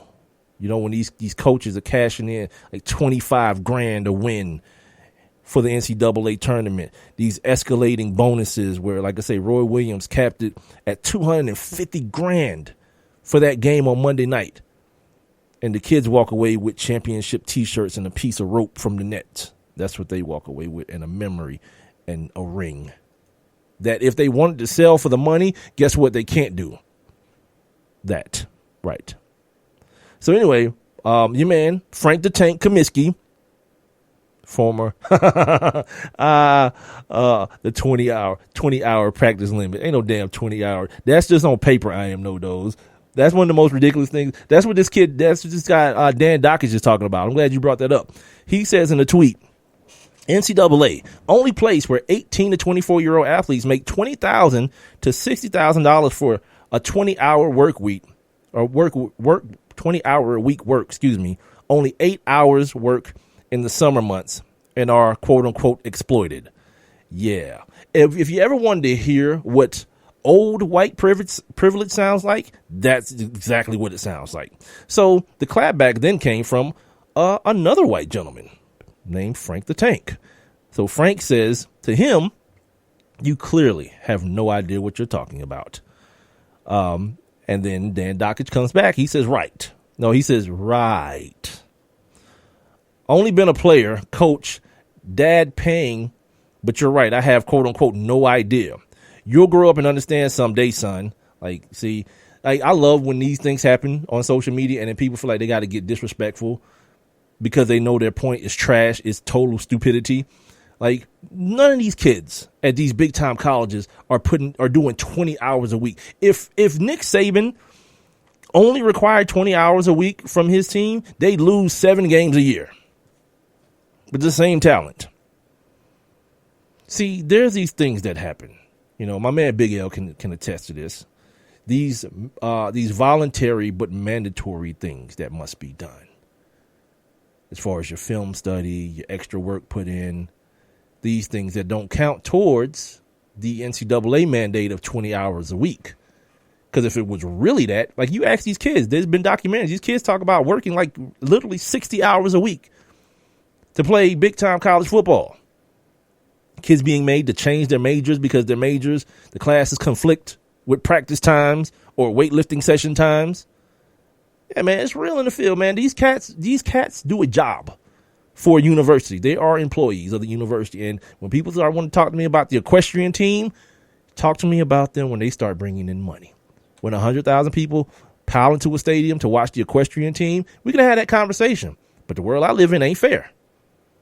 I don't make the same amount of money as Donald Trump. Just what it is. You know what I mean? The cards I was dealt are way different from the ones he was. Anyway, getting back to this Twitter beat before we break here. Frank says to him, all right, because when you played, people were making billions yearly off of college sport while telling you your image doesn't belong to you, right? Then Dockage comes back, see again, more disrespectful stuff. Clown, read my tweets. Who has said anything about image, by the way? Your quote-unquote image without Wisconsin jersey is currently worth 0. Wrong again. That's the thing people don't understand. That's not true at all. Because just like I mentioned in the last segment to Rohan Davey, if that were the case, you know what they wouldn't do? They would just put the name of the teams up when it's time to promote the game. ESPN and those people, they wouldn't put the star players up if their image had no value. It has value to some people, to a lot of people. It's just the person with the actual image doesn't get a chance to benefit from it, which is the craziest, stupidest thing in American history. And that's including Trump. Well, might be a tie with Trump. So Frank says, must be wonderful to reap the benefits of kids working their asses off by sitting on yours and rambling about zip nada. He's calling the truth, man. Like, if you're a coach, you know how much you owe these kids? Like, you got houses, because you don't get paid. You don't get paid with a geometry class, an extra class for free. They pay you in cash, cold hard cash. The Dockage come back, says, quote unquote, working your ass off. Son, please, we had no restrictions on hours. You wouldn't know working your ass off if it hit you in the nose. Frank says, he laughs and says, yeah, okay. This just proves to me how uneducated you are on the topic you actually are. Because I got to where I was by putting in minimum effort at every single stage. Sounds logic. Who could argue with that one? Yeah, see, this is me now. This is where you start getting just sarcastic because people are being stupid. Hard work in quotation marks, as though this dude made it to the NFL or to the NBA, just kind of just slacking around and being tall and white. Actually, the odds are stacked against him as a tall white boy making it in the NFL. Oh, excuse me, the NBA. The one area in life, by the way, that the odds are pretty stacked against you making it, being a white guy. Docket says, that's it. All you got, what I figured. Keep complaining. The uniformed masses will believe us.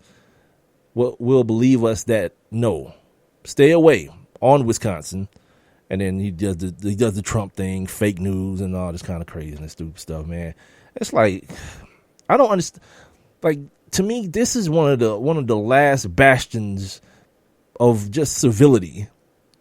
You know what I mean? Like, you flaunt stuff. Nick Saban roll up every day for fall camp with a brand new car, $80,000, $100,000 car. Like, I think last year they were talking about he had the Batmobile, not the real one, but the Benz he had was all black and blacked out. Brand new $80,000, $100,000 car. These kids get free snacks. They getting their bodies broken, brain scrambled. Here, take this free snack. It's all for you. Speaking of this, I gotta educate you guys. Do you guys know what Nager is? Nager. Good. I'm glad you don't. I'm gonna tell you what it is coming up next, right here on the One Mic with Big Mike show.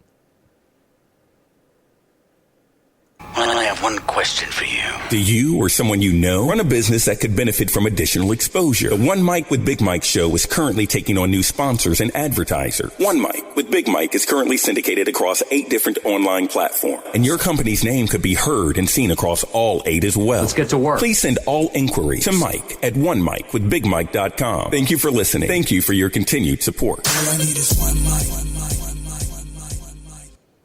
Dave, what are you doing? Just sending a gift to Dave 2037.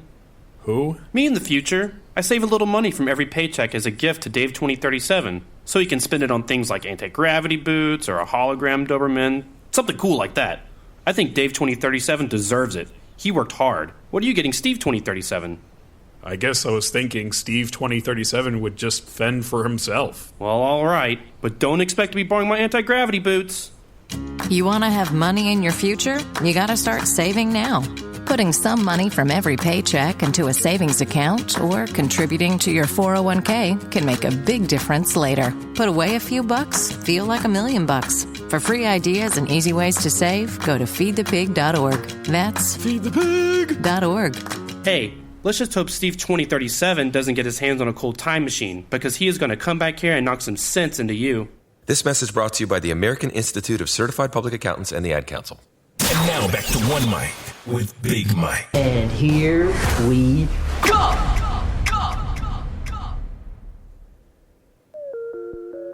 Hump Day! Coming down the stretch here on a Hump Day. Also a Woman Crush Wednesday. Shout out to our Woman Crush Wednesday of today, of this week. She's at Shantae Sierra, SHONTE CIERRA. You guys can head on over to her Instagram page and give her some likes. Tell her Big Mike sent you. She won't know who the hell that is, but whatever. I'm here, man, for the next 27 minutes or so. I'm here, Spreaker.com, the Spreaker app. Also here on TuneIn, and of course, OneMicWithBigMike.com. The show is also available on demand on every last one of those platforms, as well as on iTunes. Make sure you subscribe to the iTunes, by the way. iHeartRadio, Stitcher, Google Play Music, and YouTube. Subscribe to the YouTube as well. I'm streaming live video on my Facebook page, which is One Mic with Big Mike on Facebook. You can leave your comments and questions below the streaming video, or you can text them to 404-902-8104 or jump on inside my live interactive chat room here on Spreaker. You must be listening via Spreaker or my website. Click on that little thought bubble icon. It'll get you up in the building, man. You can hop on in here with these wackos. There was something that was said in the chat room that I wanted to keep my eye on. Anyway, it's passed. Did you guys know JJ from Good Times? I don't know if the bruhs know who Ann Coulter is. She's like this political chick. I see her all the time on Bill Maher's show. She's like quasi-racist, I think. And, you know, she's like one of those Trump people, like loves Trump and all these kind of things. So it's real, like, sketchy. But anyway, Jimmy Walker, JJ from Good Times, is her new boo. Like, I don't know how old that dude is, but damn, I don't know how old she is either. She white, so she could be like 27 years old, but look like she's like 48. I don't know. But they booed up or whatever, and I found it hilarious to say the least. So I put it on my Facebook page. I Facebooked it or whatever. And apparently I'm in a couple of groups, and I don't know if the racist white people are my Facebook friends or they just happen to be in the groups that I'm in, or I don't know how it is. But every now and then, a racist white person will step up to the forefront and let the racism fly. And the some racist white person saw the picture and said, just another nagger lover, Nager. So me being the smart ass that I am, I was like, I don't understand what that second word is. I'm not sure what you're trying to say. Is that someone who bugs you all the time, that nags all the time? I'm confused. And then they said something else that was incoherent. So then I had to be a smart ass again. And I was like, I'm not sure if English is your first language, but I do not understand what that is. So shout out to my man, Stephen Cryer. He saw the same post. He saw me posting. He saw her comments. And he came at me with the word nagger, Nager, has an actual definition to it. And this is outstanding work by him. Nagger, Nager. I'm reading this verbatim. This is my first time reading the whole thing. Like, I started reading the first line, and I was like, nope, saving it for the show because I want my reaction to be as genuine as everyone else's that hears this. An offshoot of the word nigger. Nagger is often used by Caucasians who feel the desire, to use the word nigger, but cannot due to fear of being coined as a racist. Wait a minute. Time out. Back up.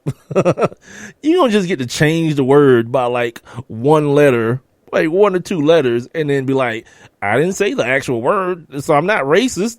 I don't think it really works like that, white people. Like, if I know what you meant, I think I'm going to go ahead and label you. I'm going to go ahead and give you your hood and your burning cross and send you on your way. You know what I mean? Like, you don't just get this can't be a real thing. It's in, by the way, he got this from the Urban Dictionary, which sounds so contradictory, but whatever.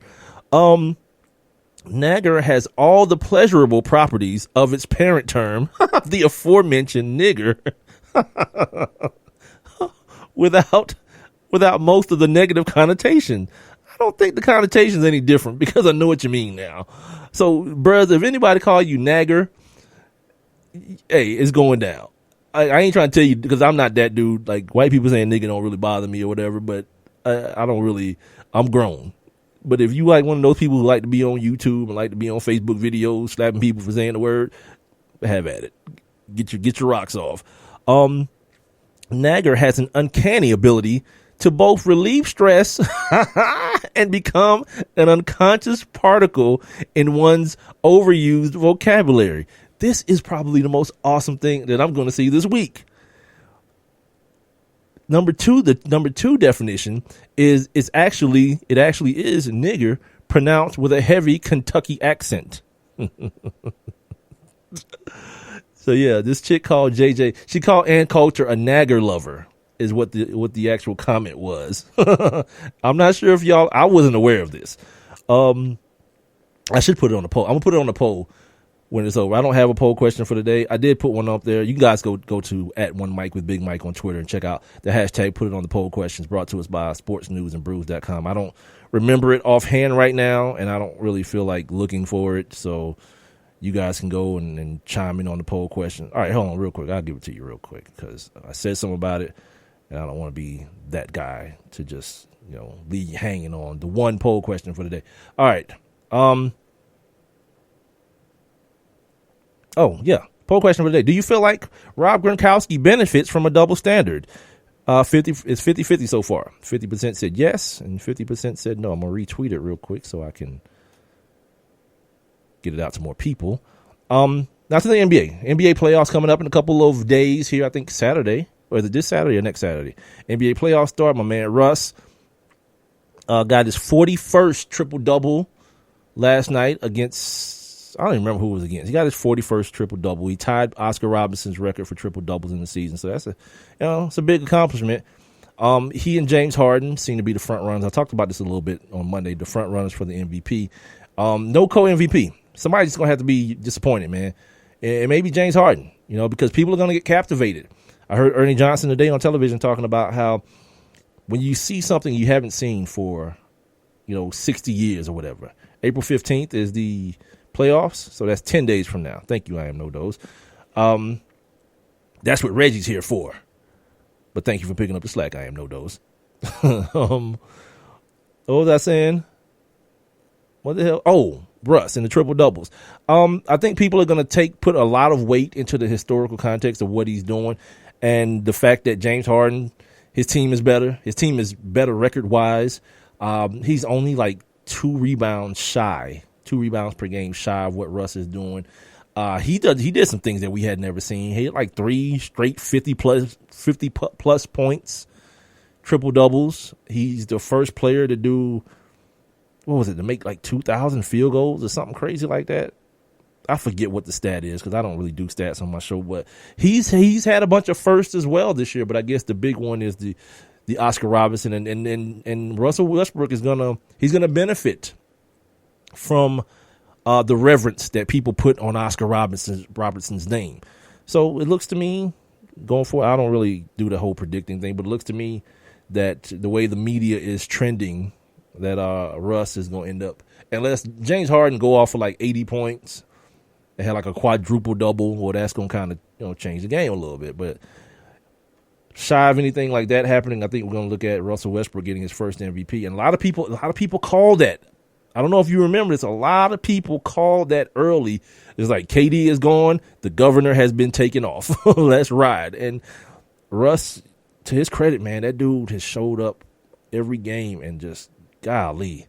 I don't understand it. I just enjoy it when I watch it. You know what I mean? I don't understand like where he gets it from, and like being 40 years old now, and understand that I don't have whatever is in his blood and in his body. I don't believe I've ever had it, but I definitely know I don't have it. So it's a marvel to just watch him work.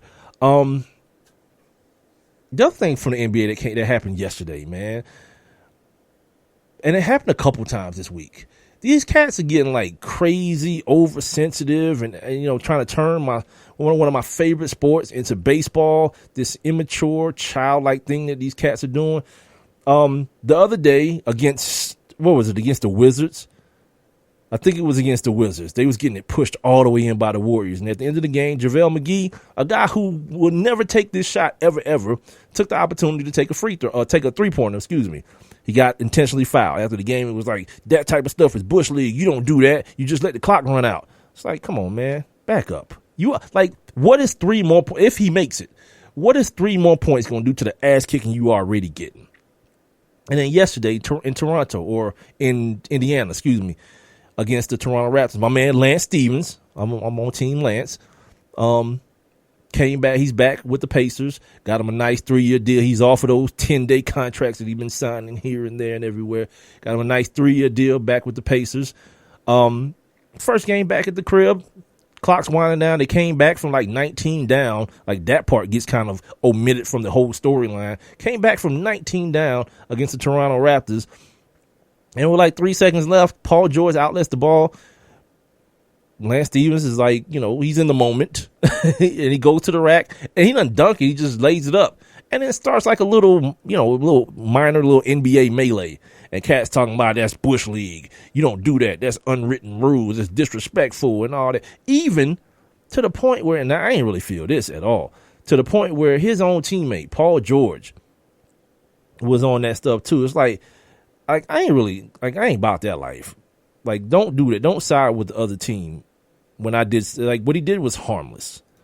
You know what I'm saying? He scored 2 more points when you was already getting your ass beat in by 15. Like, is it really, like, y'all got money on the game or something? Like the over under or whatever didn't get met now because he scored those 2 points. What's really happening? This is not baseball, B. Like, I start to wonder, have any of these, like DeMar DeRozan is from L.A. Like, in pickup games, there is no heart. Ain't nobody taking their foot off the gas when you just playing basketball, regular basketball. All this the right way to play, and it's disrespectful and all that kind of stupid. Even had my man Lance apologizing. Yeah.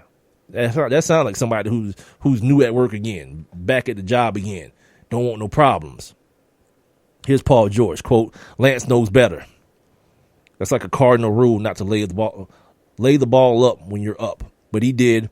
It's the reason why Lance is Lance. Damn that. If it was a rule, it'd be written somewhere. Damn all these unwritten rules about bat flips and you can't score the ball. If it's time on the clock, guess what? Go. Play basketball. Miss me with the stupid stuff, man. Yeah. I don't like this can't continue to trend in that area. It happened twice this week. That's 2 times too many. Speaking of getting it pushed all the way in, the Warriors pushed it in last night. Not all the way in. They just got into the Timberwolves a little bit. Klay Thompson, 41. You know what I mean? Like, he's gonna be the guy. Like, remember at the beginning of the season they signed Kevin Durant and everybody was talking about Klay Thompson. You know, if he was gonna be able to be willing to sacrifice his game and all that. And to me, it's not like that. To me, like, Kevin Durant is supposedly going to come back on Saturday. And now the questions have to come back again, right? The same question from the beginning of the season. Whoa, how are they going to continue the chemistry and this, that, and the other? Here's what I feel like. Klay Thompson, for all the shooter that he is, Klay Thompson is a complete two-guard, man. He's a guy who can get it done on the defensive end too. With Kevin Durant coming back, you know what it allows him to do? It allows him to rest a little bit on offense so that he can be that defensive stopper, especially when you need those kind of things in the playoffs. You need that more than you need his shooting in the playoffs because the possessions are so concentrated and everything counts so much more and everything is so magnified. You need guys like him and Draymond and even KD. KD has become a much better rim protector than he was in Oklahoma City, and for the same reasons. Because he don't have to exert as much energy on offense.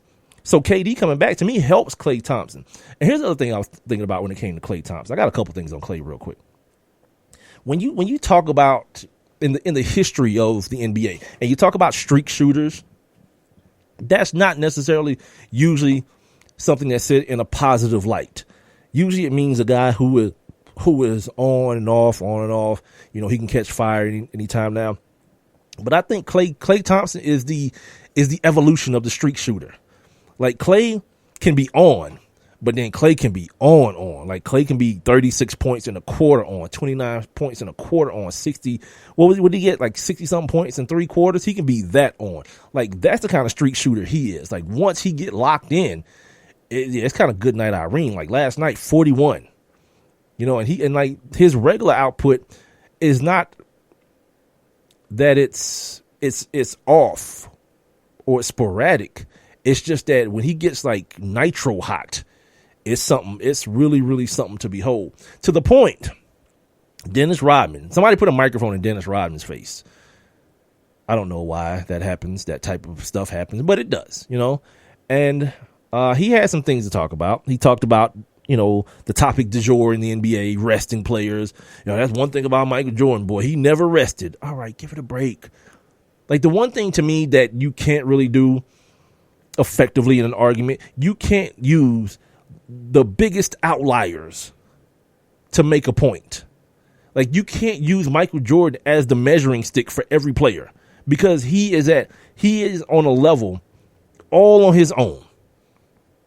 Closest person, maybe Kobe Bryant's there somewhere in the neighborhood. He got like a house in the cul-de-sac somewhere.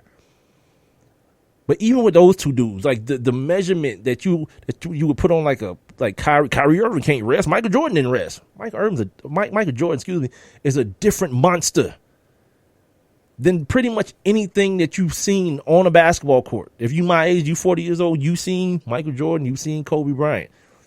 You've seen the resemblance, but there aren't too many built like that. Even with LeBron. He's not built like that ultra, like, I don't give a, like, even the other day, you saw him back down with Tristan Thompson. Him and Tristan Thompson got into it, and LeBron, like, back down, like, I got to be better about that. Michael Jordan didn't care. Michael Jordan was putting hands on people. Steve Kerr, one of the best coaches in the NBA. Michael Jordan put hands on this dude. Because it was just that serious. So to use him as the example, he is an outlier, man. That dude is an alien. But the reality is we are in a time where science matters, and science is caught up with sport, and people who are smart listen to the people who are smarter. You know what I mean? And they say what did I hear? To heat a body to the extent that you must heat your body to play professional sports, cool it down, meaning after the game, and then heat it up to the same degree less than 24 hours later is bad, and it leads to injuries. This is science talking. So when you see these guys resting at the beginning of a back-to-back or at the back end of a back-to-back, they're listening to science, because things that weren't available to Dennis Rodman and guys like Michael Jordan and Scottie Pippen, these guys who pride themselves on being these tough men and these. You just heard me read On This Day on Monday when Michael Jordan had to bow out for the rest of the season because of injury. So it wasn't like the dude was infallible. Like we've created this Paul Bunyan-esque type myth around Michael Jordan as though he didn't miss any game winners. Of course he did. He did a whole commercial about all the shots that he missed in game winning situations. But we choose to remember the ones that he hit. We choose to remember the Byron Russell. We choose to remember the Craig Elo situation. We choose to remember the 60-something in the Garden, even though they lost the game. We remember all these good things because for someone like me, it has an indelible place on my childhood, a better time in life, a more simpler time in life. This is why I always tell people, no matter what LeBron does, Michael Jeffrey Jordan will always be the greatest basketball player ever. Now, that may not be factually correct after a certain point, but I know why I'm delusional about that because he was the hero of my childhood. But if you want to argue with me about LeBron James being better than Michael Jordan, it won't happen. I won't argue with you about it. Now back to Dennis Rodman. So Dennis Rodman's talking about the straw or the spoon that stirs the drink for the Golden State Warriors, and you hear it coming from Dennis Rodman. So I guess you might think the guy who most resembles his style of play somewhat. And Draymond Green, he might like Draymond. Nah. Dennis Rodman says it's Klay Thompson. He says Klay Thompson is the guy on this team. He makes that team, is what he says. And then he also says, and on the other side of his mouth, if he went to another team, he'd suck. But, quote, Klay Thompson makes that team. Not Draymond, it's Klay Thompson. I fundamentally disagree with that. I think Draymond is the actual engine to that team. He's what makes that team run. And a lot of people as fans get captivated by the shooting and the 3-pointers. And like Steph had this ill behind the back pass yesterday that came off of a travel and a double dribble, but whatever. Ain't nobody shading the highlight. It was ill. And we get caught up in that, but it's the best defensive team, or at least the one or two in the last couple of years, the best defensive team in the NBA. And that's what allows them to do a lot of those things. And they can have some of the turnovers that they have because they're able to lock down defensively. And that starts with Draymond Green and how he at 6'5", 6", whatever, protects the rim. He's able to take the ball off the rim and start the fast break for that team. He is the engine to that team. Rodman knows not of what he speaks. And this is why I keep telling people, we used to do this thing on the other show, the Sports King show, like shut up old man, because this is who he is right now. He's being the shut up old man guy. He's the guy who also said that if LeBron James played in the 80s, he'd be an average player. Yeah. See, no rational person believes that because the 80s never saw that. Like, people thought Karl Malone was like, man, Karl Malone's a freak athlete. LeBron James is bigger than him with like 10 times the skill of Karl Malone on both ends of the court. Yeah, if LeBron just got into a time machine and went back to the 80s, people would lose their mind. They wouldn't know what to do with that. I don't even know what that is. It's 6'9" dude that's the fastest, highest jumping cat on the basketball court at all times. Dennis Rodman's an idiot. And then he brought up something else too. He said something else about the Warriors team. It's ridiculously stupid, but I'll tell you what it is, but I'll also tell you what it also brings to mind. He said that Run TMC team, for the people who grew up in the 80s and 90s, the Warriors team with Tim Hardaway, Mitch Richmond, and Chris Mullin. They used to call themselves Run TMC. Tim, Mitch, and Chris. He said that team was way better than the Warriors team. as though this team didn't win 73 of 82 ball games last year. As though that didn't happen. But it got me to thinking, like, how has this happened? Where if you haven't been paying attention, or if it's just kind of gotten past you a little bit, the Warriors, this version of the Golden State Warriors, they have become the standard by which every other great team in NBA history seemingly is being measured to. I don't know if y'all have noticed that, but I have over the last couple of years. Everybody start talking to Byron Scott, Kareem Abdul-Jabbar. They start talking to Steven Jackson and Baron Davis and all these cats. And it's always, do you think your team could beat this Warriors team? What would this team do against this Warriors team? They don't do that with the 96 Bulls. They don't do that with the Lakers of the 80s or the Celtics of the 80s. They don't do that. This Warriors team, for whatever reason, and I don't know what it is, and I'm going to probably around right before the playoffs start next week, probably my man Jovan Buha, I'm trying to get him to join me again. And I want to explore this with him. Like, why this team has become the standard. And the only thing I can really come up with is just pure unadulterated envy. You know what I mean? Because it looks so fun. Like, to blame Kevin Durant for wanting to be on this team is utterly ridiculous. It is utterly ridiculous. Because I love watching that team play basketball. I don't claim to be a Golden State Warriors fan and none of that stuff. I'm a fan of basketball. I like to watch good basketball. Like, when I get through talking to y'all in the next 5 minutes, I'm going to catch the second half of this Boston. Oh, and they getting pushed in, too. LeBron pulled a okey doke. LeBron got on TV today talking about, this game doesn't mean anything to me. They're tied for first place, by the way, in the East. Yeah, it doesn't mean anything. Yeah, it's 41-26 with 5 minutes left in the second quarter. I don't know what's happening or what has happened, but I'll find out when the show is over. But I'm going to watch this because I think it's a good matchup. It's kind of a possible Eastern Conference Finals preview as well. So, hell yeah, Isaiah Thomas, LeBron, Kyrie, Marcus Smart, all them cats, man. Al Horford. Yeah, good basketball is right up my alley, and the basketball doesn't get any better than when the team out of San Francisco is on the basketball court. Period, man. And that has to be what it is that makes people always turn back to that. To be the guys who you want to compare your favorite team to, or this historic team to, this historically great team to, and could they beat them? Question that you'll never answer, by the way. Finally here.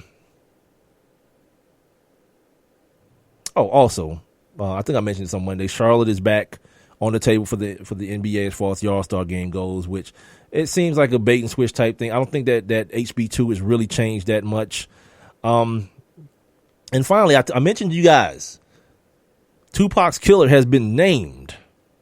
Yes, this is real. I'm not joking at all. I don't know if you guys heard about this. Suge Knight. Suge Knight's facing some time, I believe, too. Yeah, he ran over a dude with a car, didn't he? Yeah, but anyway, let me find an article for you guys, man. He's saying that his wifey and his head of security, yeah, here it is. They the ones that tried to kill him, but actually killed Pac instead. Uh-oh, what the hell just happened? Oh, screen turned off on me. Got nervous. Marion Suge Knight claims that his ex-wife and former Death Row Records security chief, Reggie White. Wait, that's not the same person, is it? The way this is written, it's like his ex-wife is his security chief named Reggie White Jr. That's not, no, his ex-wife and the former Death Row Records security chief, Reggie White Jr. Apparently, he's saying they killed Tupac Shakur and insists he was the real target of the 1996 drive-by. So this whole time, Suge knew. Suge trying to get a deal, B, because he know he facing time, like on some vehicular manslaughter type situation. Not looking good, but hey, don't drop the soap, homie. That's all I can say about that. You can't just go around running people over with your damn car. Oh, and there's this story. It's the last story, I swear. A former Oklahoma University cheerleader was arrested for hoeing, for prostituting. But that's not the whole story. Apparently, she's a prostitute. What is her name? A former University of Oklahoma football player has been arrested. A player has been arrested and accused of prostituting a former OU cheerleader. A probable cause affidavit filed in Oklahoma County shows that on March 30th, an undercover vice officer made arrangements to meet with a woman advertising sex on Backpage.com. Stop going to Backpage.com to find your little, do it the old-fashioned way. The officer met the woman, later identified as 23-year-old Micah Madison Parker, at the Sunsetta Suites at 431 West Reno Avenue. Once at the room, Parker allegedly offered sex to the undercover officer in exchange for $200. For $200, you can get an OU. You can get an OU cheerleader. Oh, Reggie said he thought it was fake. Now I think this is real, dude. Parker allegedly, because this dude he's in real jail. So Parker allegedly offered to the undercover officer in exchange for $200. Vice detectives then entered the room and attempted to take Parker into custody. And also, I will say this: apparently, she was the bottom bitch too. She was like, yeah, she was that chick, because when they bust in the room, Shotty was not about that snitching. Like, she tried to flush the cell phones down the toilet. Shout out to her for that. Looking out for the bruh, but it didn't work. Their cell phones, you can't just, they don't really work like that. You gotta like bash them or something. You can't just flush them down the toilet like it's cocaine. Anyway, man, that's gonna do it. Hump Day edition of the One Mic with Big Mike show is over. Let me hit my music real quick, man. Let me make sure I do everything the right way.